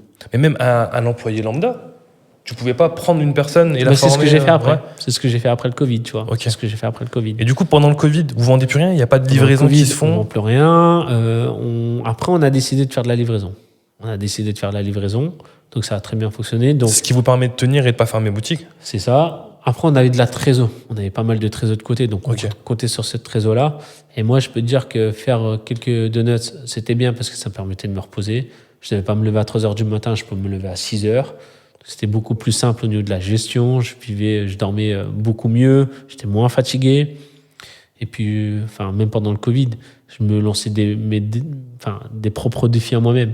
Genre, je me suis lancé un défi, c'était de faire 1000 burpees en moins d'une heure. Des burpees, tu vois. C'était un truc que j'avais en tête. Ouais. Et je me suis lancé ce défi, et je l'ai réalisé, mais je l'ai fait en 1h14. Mais c'est bien, je l'ai fait quand même. Ça Ok. me permettait de me redonner un boost si tu veux avoir un autre objectif. Ok. C'était important. Au-delà de ça, on a continué à faire vivre la Maison du Nez sur les réseaux sociaux avec des épreuves sportives, des choses. On faisait quelques visios, tout ça pour maintenir la communauté. Ok, les maintenir de façon à ce que dès qu'on puisse rouvrir, il y ait toujours ce lien Exactement. et qu'il y ait la même attente, la même effervescence Exactement. à la réouverture. Et ça a toujours boosté, et même beaucoup plus, parce qu'il y a eu la venue de Florian Honner aussi. Ouais, Florian Honner qui a fait encore plus, si je puis dire, exploser Exactement. du coup le salon de thé et Exactement. non pas le resto. C'est ça, tout à fait. Salon thé Important parce de faire la que. nuance. Pourquoi? Parce que déjà, Florian Honner, il me contacte sur les réseaux. Et il me dit, écoute, je veux passer là. Est-ce que ça te dit que je fasse une vidéo? Très gentil, tout ça, pas rémunéré. Avenant, ouais. Super gentil, super avenant. C'est important de le souligner parce que tout le monde n'est pas comme ça. Moi, je dis clairement, Florian Honner, prenez-le, il va être transparent avec vous. En plus, il me dit, moi, je vais que là où on me conseille et où je suis sûr que c'est très bien. Donc déjà, j'étais super content. Bien sûr. D'emblée, il a des bons a priori du coup sur le salon, donc tant mieux. Exact. Donc ça se passe très bien et c'est là qu'il découvre le donut salé. Parce que personne n'avait créé de donut salé mis à part moi. C'est important de le souligner. J'étais le premier. Ouais, tu te distingues surtout avec ces donuts qui sont originaux. Exact. Et c'était quoi le donut, du coup du moins salé, du coup atypique, qui plaisait le plus? Le pastrami. Le bœuf pastrami, ouais. Bœuf pastrami, c'était vraiment ce côté un peu new-yorkais, tu sais, que j'aimais. On avait 4 recettes, poulet, bœuf, végétarien, et on avait créé un au poisson. Tu vois, 4 recettes. C'est top. Qu'on pouvait changer au fur et à mesure. Et c'est vrai qu'on est les premiers parce que même aux États-Unis, ils n'avaient pas de donuts salés.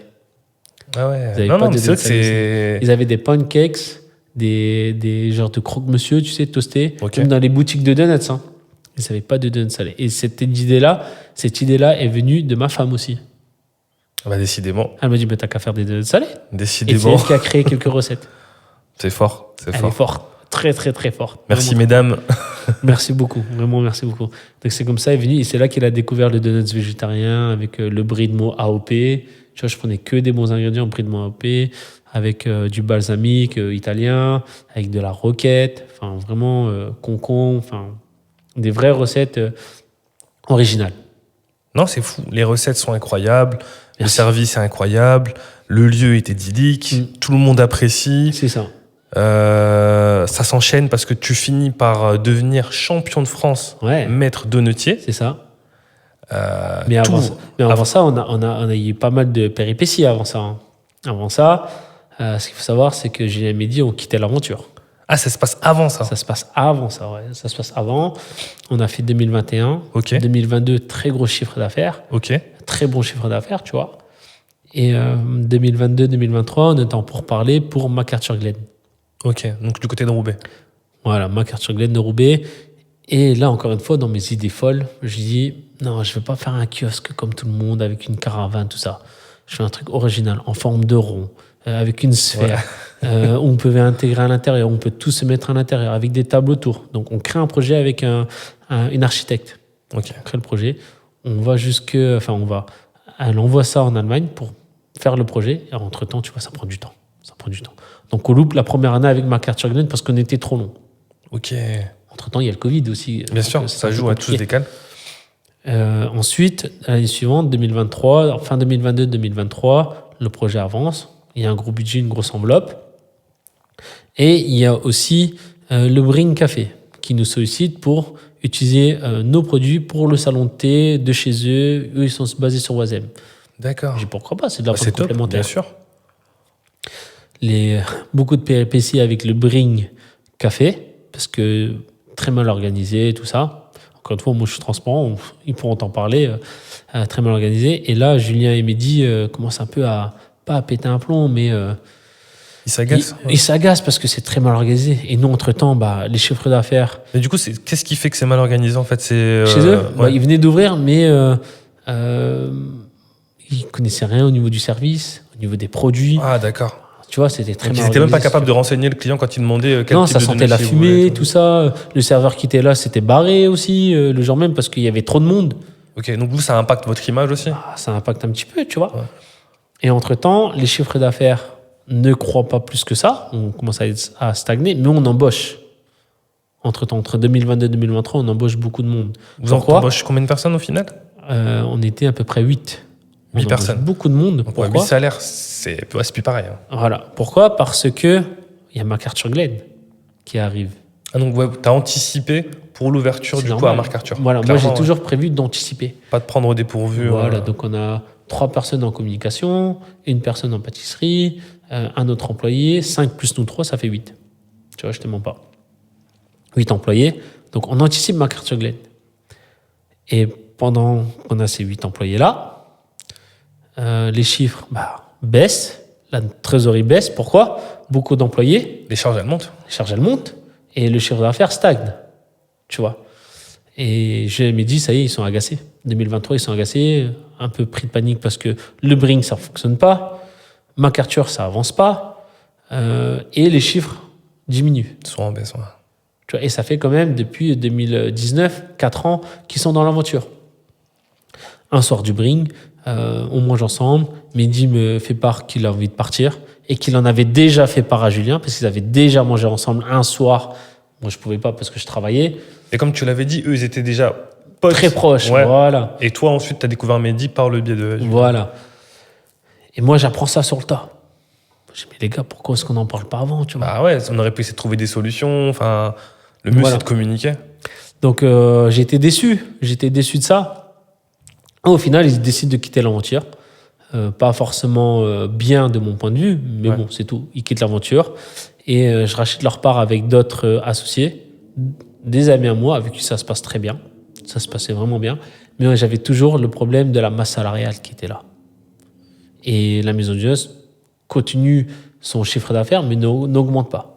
Parce que je n'avais pas augmenté de production, si tu veux. Ok. Ah, c'est fou comme quelques décisions peuvent Petit impacter... truc, exactement. L'anticipation du coup, qui n'avance pas Ouais. fait que je me retrouve avec une trésorerie qui diminue. Tu vois. À ce moment-là, tu te dis pas, je vais peut-être changer les plans avec MacArthur et partir sur quelque chose de plus classique. Et c'est là qu'une fois que je signe, le lendemain de la signature de rachat de part, ou la veille, j'ai un appel de Westfield Euralil. Ah oui, parce que du coup, c'est là-bas que tu finis par t'installer. Ouais. Exact. Euralil m'appelle. Il me dit voilà, on est intéressé par votre concept. Est-ce que ça vous dit de vous installer chez nous sous forme de kiosque? Moi, je suis un peu en galère avec Julien et Mehdi. J'ai ça qui me tombe. Je vais pas dire non. Et tu vas pouvoir enfin Et je me dis, c'est exploiter un du signe. coup les employés, pouvoir les déporter là-bas. Je me dis, c'est un signe, tu vois. Je marche toujours, tu vois, en Ouais. fil conducteur. Donc, c'est un signe. Je dis, OK, j'accepte l'offre, je regarde le contrat, je signe le contrat, tout ça. Et là, pareil, je crée un kiosque, un univers totalement différent de MacArthur, avec une autre architecte. Et celui qui nous crée le kiosque se trouve justement ici vers Dunkerque. Ok. Je ne sais plus où c'est d'ailleurs. Très gentil, donc ils nous pondent le kiosque et tout. Et on s'installe au mois de février, le 10 février 2024. Eux partent en avril 2023. Julien et Mehdi partent en avril 2023. Ok. Et moi, j'installe un kiosque le février 2024. Ok. Pas longtemps après, ouais. Non, 6 mois après. Franchement, ouais. Donc, le temps de créer le kiosque, de développer les choses. J'ai recruté un très bon barista, Velaiti. D'ailleurs, je te remercie, Vela. Très bon ami à moi aujourd'hui. Il y a eu quelques péripéties, mais tout roule, si tu veux. Après, c'est normal hein, dans un business qui ait des hauts et des bas, c'est logique. C'est ça. Le tout, c'est de pouvoir surmonter les obstacles. Bien sûr. Donc, tu vois, je t'ai fait un petit discours assez rapide avec Julien Mehdi. Si tu veux qu'on approfondisse, on peut approfondir. Là, je te le fais vraiment à la rapide. Ouais. Parce que c'est une aventure qu'eux ont aimée, ont menée, ont bien fait les choses. Et sans eux, encore une fois, je dis, j'aurais pas été l'homme que je suis aujourd'hui. Même si ça s'est mal fini, Non, c'est bien, mes c'est potes. important de le Voilà. souligner. Ah, donc du coup, là, au niveau lien, Non, il n'y a plus du tout de lien. Mais je les remercie quand même parce que bien sûr, ouais. sans eux, j'aurais jamais pu faire ça. C'est important de C'est remercier bien de le dire, ouais. et de rendre à César ce qui leur appartient. Exactement. Sans Julien, j'aurais pas pu avoir le côté administratif aussi bien fait. Sans Mehdi en son soutien dans la pâtisserie, parce qu'il m'a aussi beaucoup aidé, parce qu'il voulait être pâtissier de base, j'aurais jamais pu développer autant de recettes aussi, tu vois. Donc il faut quand même remercier les gens, même si ça se finit mal. Faut jamais parler du mal d'eux. Bien sûr. Je parle toujours qu'il faut quand même les remercier. Il y a des gens qui m'ont fait du mal, ils en font partie, parce que j'ai été très déçu, mais je les remercie quand même, parce que c'est important. Non, c'est une Sans très bonne ça- répartie, il faut souligner ce qu'ils ont Sans ça, fait. j'aurais bien sûr. jamais pu être l'homme que je suis aujourd'hui. Tu vois, on apprend avec les douleurs, avec les joies, Exactement, ouais. avec la tristesse, avec les peines. Ouais, c'est un tout. Enfin, voilà. Et durant cette période-là, 2021, j'ai la naissance de ma fille. Je t'en parle vite. Et c'était très compliqué avec ma femme parce que moi, je voulais pas de ma fille. Tu vois, je t'en parle à corps ouvert. Je voulais pas ça se passait très bien avec ma femme. On était mariés, tout ça. Maintenant, Ok. qu'elle est enceinte, moi, je vois pas très bien parce que j'ai mon business qui monte. T'as la tête dans le guidon. Tu te dis, ça va être un frein. Je me dis, ça va être un frein. Et je me dis, je pourrais jamais m'occuper de ma fille et de mon business en même temps, tu vois. J'ai toujours eu ce principe, la famille, c'est le plus important. Tu vois, Donc, je t'ai dit, ouais, la ma famille, c'est la plus important. santé Et est là, le en plus fait, tu important. sais que dans cette condition-là, tu n'arriveras pas Pour moi, c'est à impossible de être gérer. présent. Voilà. Et donc, ma femme et moi, on a failli divorcer. J'ai eu les papiers du divorce. J'ai jamais signé, heureusement. Ouais. Ah ouais. J'ai jamais... Ah ouais, c'est à ce point-là. 2022 ouais, très, très, très. Déjà, j'ai été très sévère avec ma femme. Je le regrette énormément. C'est mon plus gros regret dans la vie, tu vois. Ouais. C'est que j'ai été. C'est pas que j'ai été très méchant, c'est que j'ai été très absent pendant sa grossesse. Très absent. Après, après, avec la fonction, on peut comprendre. Tu pouvais pas, à ce moment-là, Oui. déléguer et ne plus être présent sur place. J'ai été C'était très beaucoup absent trop. et très ingrat aussi. Peur, la peur, tu vois, cette peur-là de ne pas assumer les deux. Alors que ma femme, elle m'a toujours soutenu. Elle m'a dit, mais tu peux faire les deux, tu peux tout faire, tu as toujours tout réussi dans ta vie. Et c'est vrai, tu vois. Mais je n'ai pas voulu l'écouter. J'ai voulu écouter ma peur, ma propre peur. Et les peurs, ce sont les plus gros freins qui existent dans la vie, tu vois. Clairement. Ouais. J'ai failli prendre les pires décisions dans ma vie à cause de ces peurs-là, tu vois. J'ai failli divorcer, mais au final, tu vois, c'est pour ça que je remercie Mehdi Julien aussi, parce que dans cette difficulté de ne plus les avoir avec moi, ma femme, elle m'a dit encore un truc, mais t'as pas besoin d'eux, en fait. Tu vois Je vois que franchement, C'est souvent, elle idiot. intervient au bon moment et elle te intervient sort toujours au bon moment. Ouais, cette petite phrase que tu dis, mais Elle me dit toujours, ouais, au en fait, final, c'est vrai. tu vois, j'y ai pas Je pensé. peux Tu vois. retrouver l'argent ailleurs, je peux Ouais, ouais.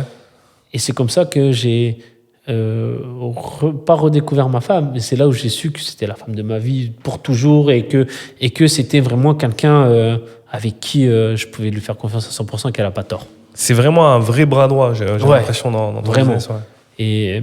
Et c'est là où ça a bien redémarré avec elle après. Et aujourd'hui, ça se passe très bien. 2023, voilà, j'ai eu cette grosse difficulté, c'est l'année la plus dure. Je pense 2022, 2023, les années les plus dures de ma vie. Je saignais beaucoup du nez parce que je dormais très peu. Avec la naissance de ma fille, je dormais très peu. Je travaillais beaucoup. Et donc, tu as des signes comme ça. Ouais. Hausse de tension, des saignements, du nez, tout le temps, tous ouais, les t'as jours, mis ta 2-3 fois santé par en jour. jeu, Ça là, pique, ouais. ça pique, tu vois. J'ai un Medipart. Je retrouve ma femme.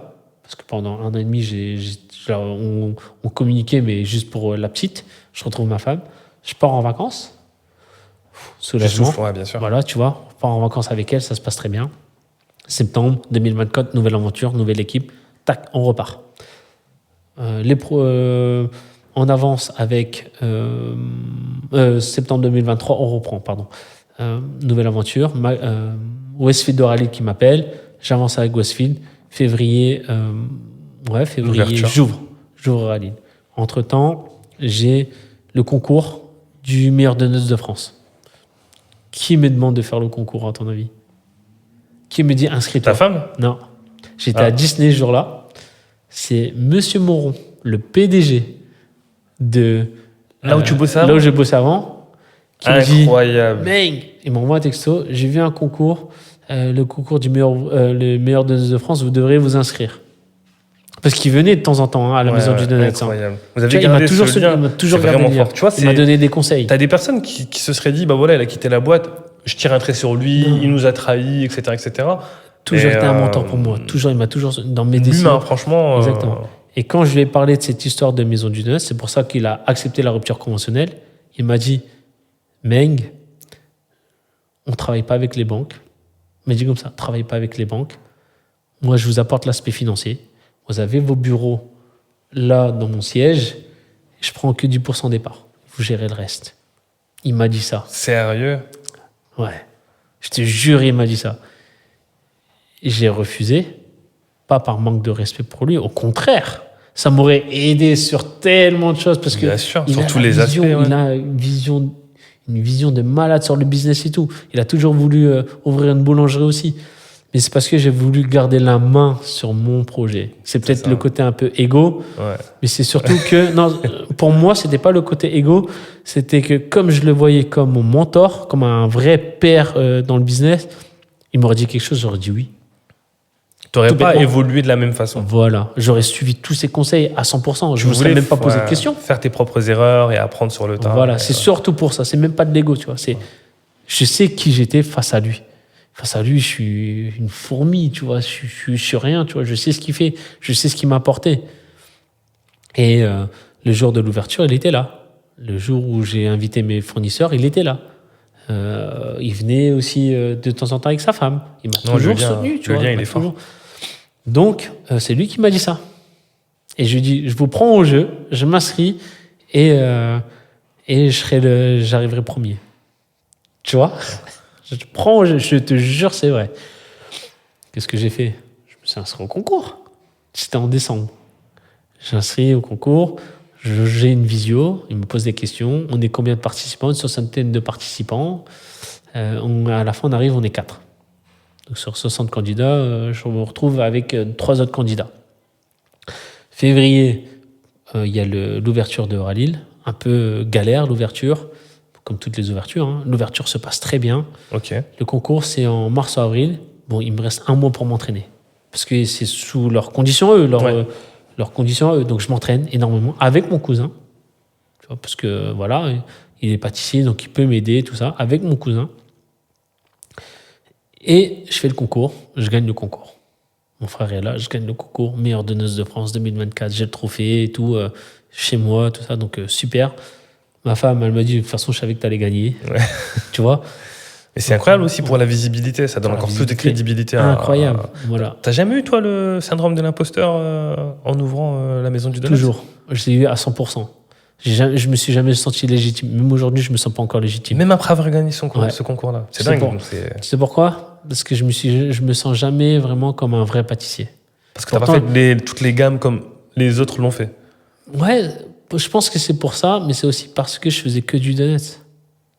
Tu vois, donc je Ça me sens n'enlève pas. en rien. Ça Ça n'enlève n'enlève en rien. Mais moi, dans ma vision, tu vois, quand j'ai commencé à l'école, Ouais. je voyais des pâtissiers extraordinaires qui ont créé des choses. J'étais dans un magazine qui s'appelle L'Artisan, auprès de meilleurs ouvriers de France en pâtisserie, auprès de Jeffrey Cagnès, un très grand chef pâtissier, auprès de chefs. Jamais j'aurais pensé être dans ce magazine-là avec eux. Mais c'est que c'est mérité. 6 pages. 6 ouais. pages dans un magazine où je montrais comment je faisais mon donut Paris-Brest, comment je faisais un donut salé, les recettes et tout. Mais incroyable, tu vois. Peut-être que c'est mérité, tu vois, mais moi, même aujourd'hui, j'ai encore ce syndrome-là, tu Ouais. vois, parce que j'ai pas le même cursus qu'eux, j'ai pas fait des grandes écoles, j'ai pas fait des grandes maisons, j'ai pas fait tout ça. Je suis juste un gars immigré qui fait son bout de chemin, Ouais. tu vois, qui avance avec ses idées, sa détermination, et puis c'est tout, tu vois. C'est pour ça que j'ai encore ce syndrome-là aujourd'hui. Non, il faut prendre le recul et regarder ce que tu as accompli. C'est incroyable. Tu vois, les gens me disent, ouais, c'est incroyable ce que tu as fait, mais moi, je trouve qu'il y a des gens beaucoup plus incroyables que moi, tu vois. Je trouve, personnellement.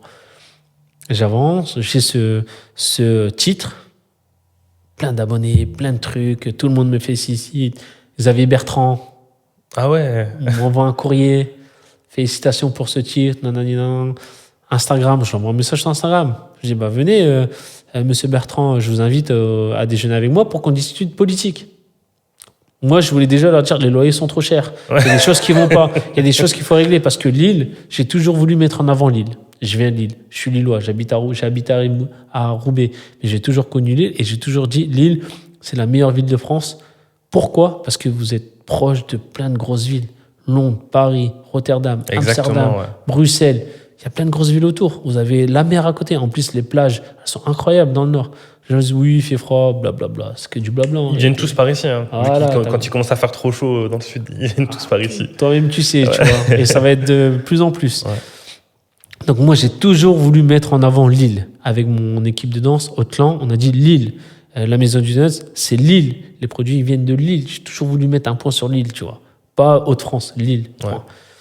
J'ai appelé Xavier Bertrand. J'ai envoyé un message à Martine Aubry, tout ça. Aucune réponse. Xavier Bertrand, oui, bah, on vous rappelle pour un rendez-vous. Jamais de rendez-vous. Ouais, Tu sais- ils ont pas le temps. Pour te dire le culot que j'avais, même pour le développement de la maison du donut, j'ai envoyé un message à Matt Pokora, Tony Parker, Snoop Dogg, n'importe qui. Pourquoi Tony Parker? Tony Parker, il avait une histoire dans sa série Netflix. Où il disait, c'était le rookie. Il apportait des donuts à tous les membres de son équipe. Ok. Tu vois? Donc je l'ai contacté. En plus, il y avait les JO en 2024, tu vois. Donc tous les LeBron James, j'aurais tous envoyé un message sur Instagram. Non, mais il faut aller au culot. Au culot. Le retour de personne. C'est pas grave. Mais quand je dis ça à ma femme, moi, j'ai même appelé Snoop Dogg. Je vais même envoyer un message à Snoop Dogg. Il dit, c'est pas vrai. Qui tente rien n'a rien. Pourquoi Matt Pokora, Christina Milian, sa femme, elle a une boutique de donuts. Ah ouais? Beignet, ça s'appelle. Ok. Ou Beignet. En Californie. Elle est D'accord. en France, elle est à Paris. Je voulais faire une collab avec elle. Qui a un Qui ne lien, tente rien à rien, ouais. tu vois. J'ai même été appelé par Dior. Dior Benelux pour faire des donuts pour eux, pour tous les magasins Dior et tout. Ok, bah c'est top. Ouais, j'ai plein de choses, tu vois. Donc j'ai fait des choses, j'ai tenté des choses. J'ai toujours dit à ma femme, il suffit d'une personne, d'un contact pour développer ton business. Et ensuite, c'est un effet boule de neige. C'est vrai ou pas? C'est réel. Il Hein. suffit d'une personne. C'est réel. Et parfois, tu peux persévérer pendant des années. Exactement. Et sur un mois, il y a tout qui change. Exactement. Donc, Florian Honner m'a aidé. Ophénia, elle est venue, ça a créé un buzz.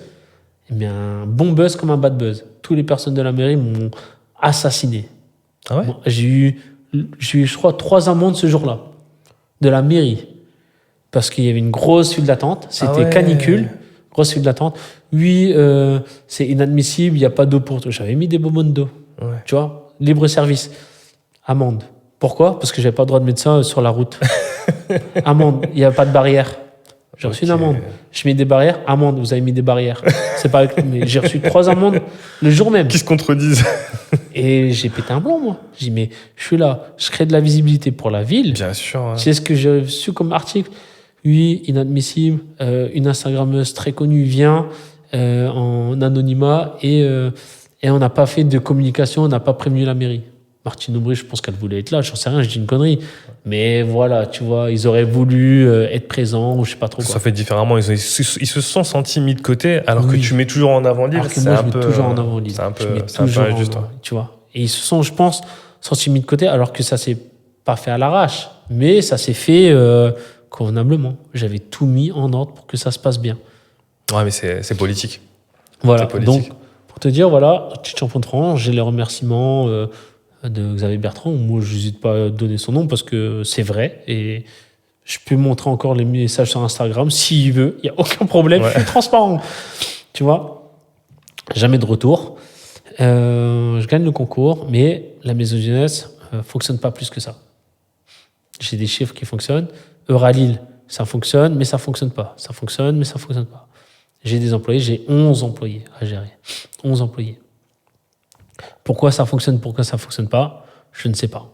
On avait les donuts, on avait les bons produits. Ok. Et je pense que l'emplacement n'était pas forcément bon à Euralil. On était au niveau de Primark. Ok. Bah pourtant, il y a du passage là-bas. Et ouais, mais ça correspond, je pense pas à la clientèle de la maison de jeunesse. Les prix de nos donuts. C'est vrai que c'est. Tu vas acheter une tenue à Ton, Primark. ton c'est panier 2 moyen, euros. il est à combien? Il était à 15. Ouais, c'est vrai que il y a peut-être un petit décalage aussi. Tu vois, je Ah, pense bon. que l'emploi. Donc, ça, c'était mes erreurs à moi. Je pense que j'ai fait 2 grosses erreurs. 2 grosses erreurs. La première, c'est de ne pas prendre les bons employés au bon moment. C'est la première erreur.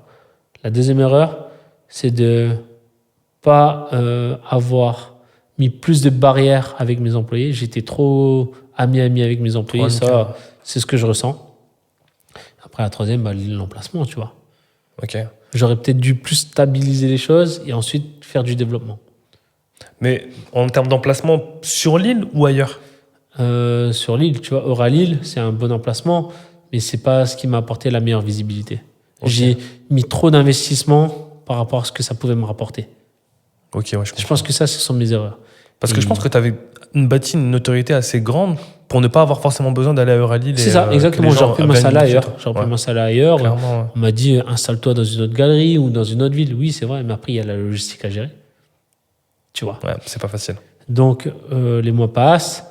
Les employés, bah voilà, je dis toujours, c'est de plus en plus compliqué de recruter des bons employés. C'est sûr. Ouais. On dit souvent c'est la faute de l'employeur. Moi, je dis oui et non. Je pense que c'est aussi les tendances qui changent. Avec le Covid, les envies des jeunes changent. Et ils ont raison. Et je dis, Il y en a, c'est à juste titre. Hein. il y en a, c'est à juste titre. Clairement, ouais. Et il y en a, c'est profiter de la société. Pour un oui ou pour un non, hop, je me mets à l'arrêt, tu vois. Voilà. Bref. Et après, on peut en reparler si tu le souhaites. Mais c'est vrai que moi, j'ai eu beaucoup de difficultés avec mes employés. Beaucoup de Ça, difficultés. c'est un autre chapitre. Je pense qu'on pourra peut-être m'en faire une autre capsule. Je pense qu'on en a quand même assez bien récapitulé Ouais. dans son entièreté. Parce que moi, comme je te disais, que tu été élu champion de France, maître d'honnetier en début d'année, que tu ouvert la boutique Ouais. sur Euralil et que dans la même année, il y a eu la fermeture. Ouais. Et la fermeture, tu vois, elle est due à quoi? On passe les fêtes, j'ai des employés qui sont là, d'autres qui sont pas là. Je gère la production tout seul de A à Z, parce que mes employés sont pas là. Donc je gère la production. À un moment donné, je suis fatigué. Il y a la braderie qui est passée, je suis fatigué. Braderie, c'est gros moment à Lille. Bah, hein. bien sûr. Ouais. Grosse fête. Et un matin, je dis à ma fille, je fais Lana, je suis désolé, papa est très fatigué, il doit dormir, il ne pourra pas s'occuper de toi. Et elle m'a dit quoi? En septembre. Hein. Elle m'a dit, papa, si t'es fatigué, t'as qu'à arrêter. Je te jure, c'est vrai. Elle tient ça de la maman. Elle tient ça de la maman. Je crois. Ouais. Et donc, 2 mois après, j'ai décidé d'arrêter. Comme donc, ça, d'un coup, d'un seul. Ouais. Voilà, donc j'ai tout mis en liquidation, en accord avec mes associés, en accord avec trucs. Et pendant cette année 2024, sache que j'ai eu des investisseurs qui étaient intéressés pour développer la maison du net. J'étais à Paris, j'étais en Hollande. Ok. Des investisseurs plus ou moins droits. Il y en a, ils voulaient plus prendre mon nom, Ok. ma marque, et basta, ciao. Et ils voulaient prendre ma marque pour 1 euro. Tout ce que j'avais construit pour 1 euro. 1 euro symbolique dans le contrat. C'est marqué contrat 1 euro symbolique.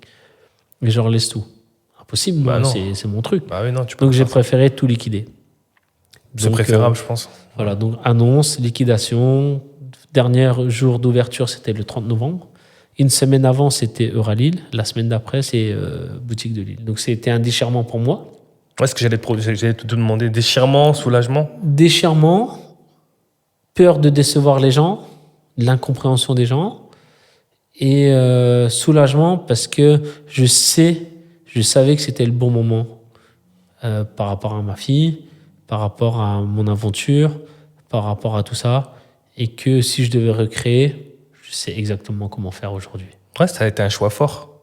Ça a été un choix fort. Très fort. Et tu connais la recette? Je connais. Tu connais la recette? Dans ma petite sacoche, il y a la recette de la pâte à donuts, la recette secrète. Elle est dans ma petite sacoche, elle est toujours avec moi. Parce que ça, c'est ce qui a fait la notoriété de la maison du Nuts, tu vois. J'en veux à Bilal parce que quand on t'a dit de venir, on aurait dû te dire de venir avec une petite boîte. Ouais, je te jure. J'ai la recette de la pâte à donuts. J'aurais bien aimé goûter pastrami, surtout que tu m'as dit qu'en plus tu proposais des produits halal et tout. Ouais. Franchement, on aurait pu se mettre bien. Donc j'ai décidé d'arrêter. Et 1er décembre, fermeture. Donc liquidation. Liquidation, il y a beaucoup de démarches administratives. Même aujourd'hui, encore 2 ans après, j'ai encore des papiers du tribunal du commerce parce que tout n'est pas réglé encore. Ouais, non, c'est l'administration française, on va pouvoir la refaire. C'est long, mais aujourd'hui, 2 ans après, pratiquement 2 ans après, ça va, tout se passe bien. Non, mais c'est une bonne chose. Tu as su rebondir. Et d'ailleurs, c'est ma prochaine question. Pour clôturer, maintenant que la maison du donut n'est plus, qu'est-ce que tu fais? Alors, en 1er décembre 2024, quand j'ai fermé, voilà, je me suis reposé 1 semaine. Je me suis occupé de ma fille et je me dis, tiens, j'ai pas eu le temps de profiter d'elle pendant quasiment 2 ans. Donc, je me suis pris 1 an pour m'occuper d'elle à 100%. Donc, m'occuper d'elle, c'était le petit déjeuner, l'habiller, l'emmener à l'école à 8h30, revenir la chercher à 11h, la redéposer à 13h, retourner la chercher à 16h30, faire ses activités avec elle. Tous les jours. Un seul jour où j'ai pas fait ça. C'est une petite question. C'était quoi le plus dur? Charbonner à la maison du donut en commençant à 3h du mat ou s'occuper d'un enfant? Charbonner à la maison du donut. Quand même. Pourquoi?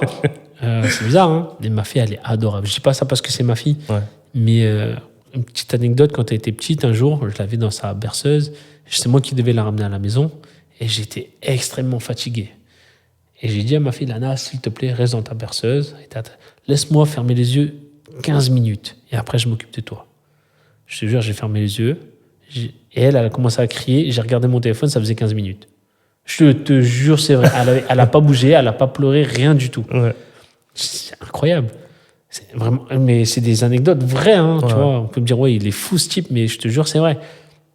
Depuis tout petite, elle comprend énormément de choses. C'est fascinant, les enfants. C'est fascinant. Et elle et moi, maintenant, on est trop connectés, elle et moi.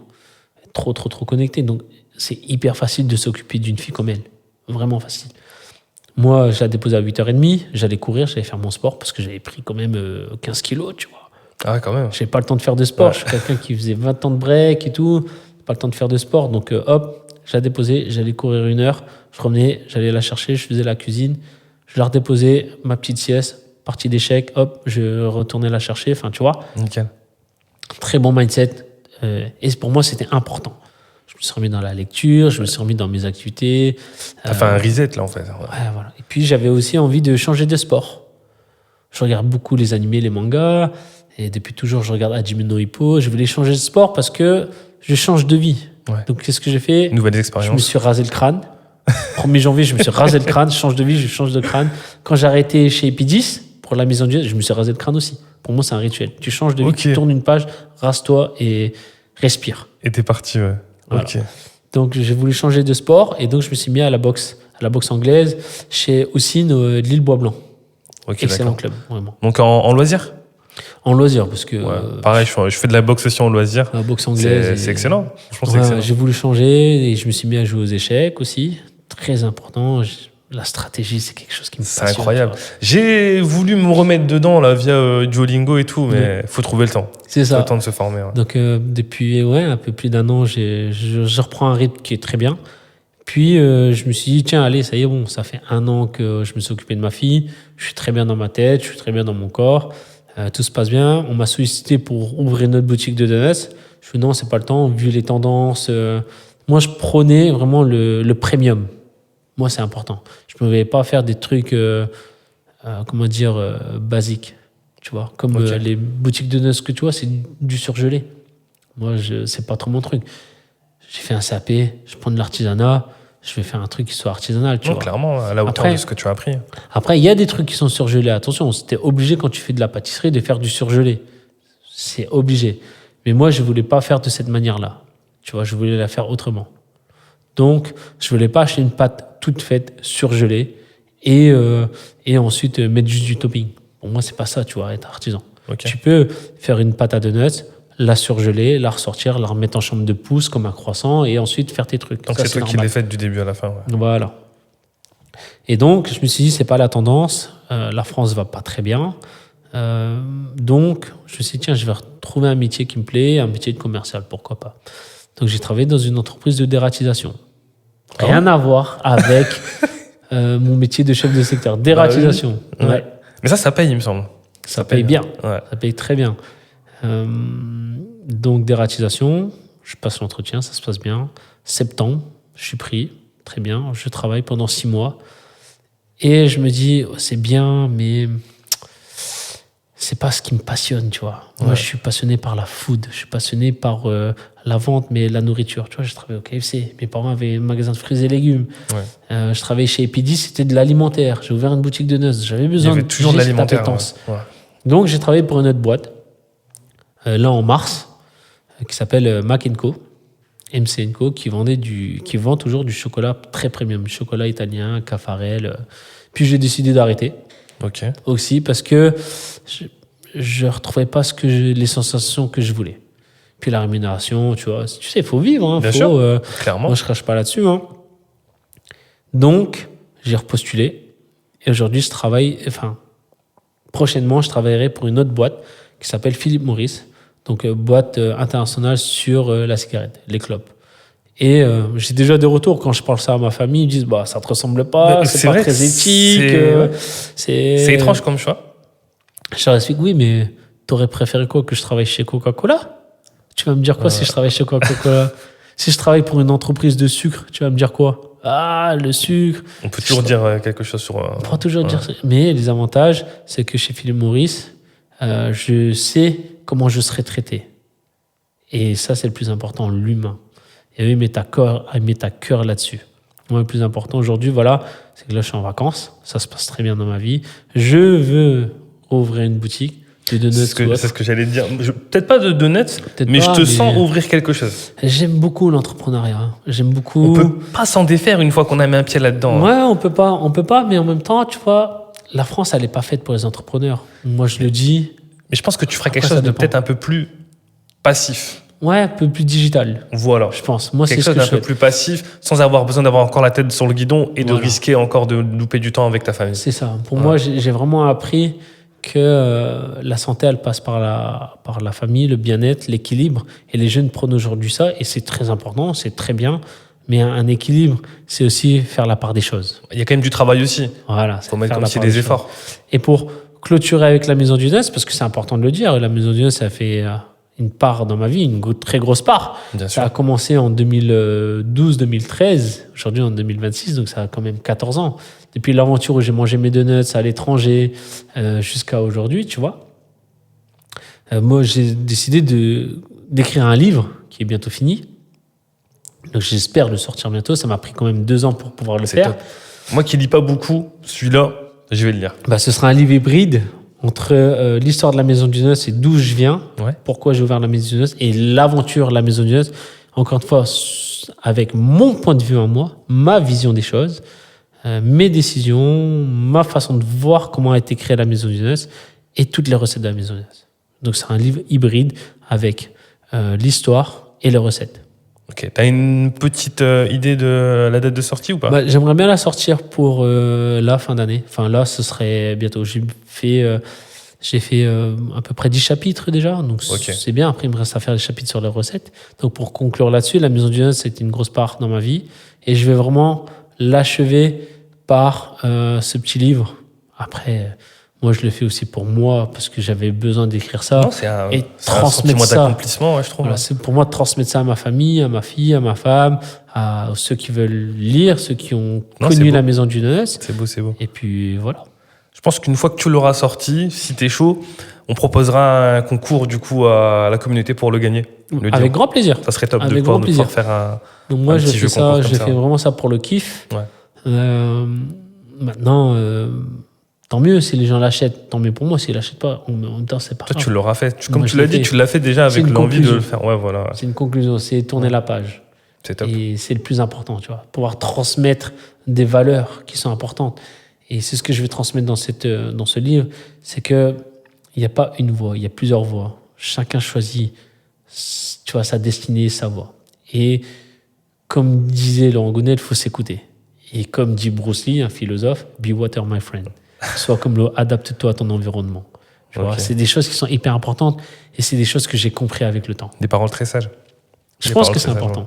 Je voulais te demander en plus si tu voulais dire quelque chose pour le clôturer, mais je pense que là, c'est déjà pas mal. Voilà. Est-ce que ça te va? Pour moi, c'était nickel. Ah, mais on peut approfondir sur plein d'autres bien choses. sûr, mais ouais. je pense que. Ouais, ça va Après, si tu as des risque questions, d'éterniser. n'hésite pas. Hein, bien sûr. Moi, écoute, je pense avoir un peu retracé tout ce que j'avais à savoir. Donc, vraiment, toute ton aventure au niveau de la Maison du Donut.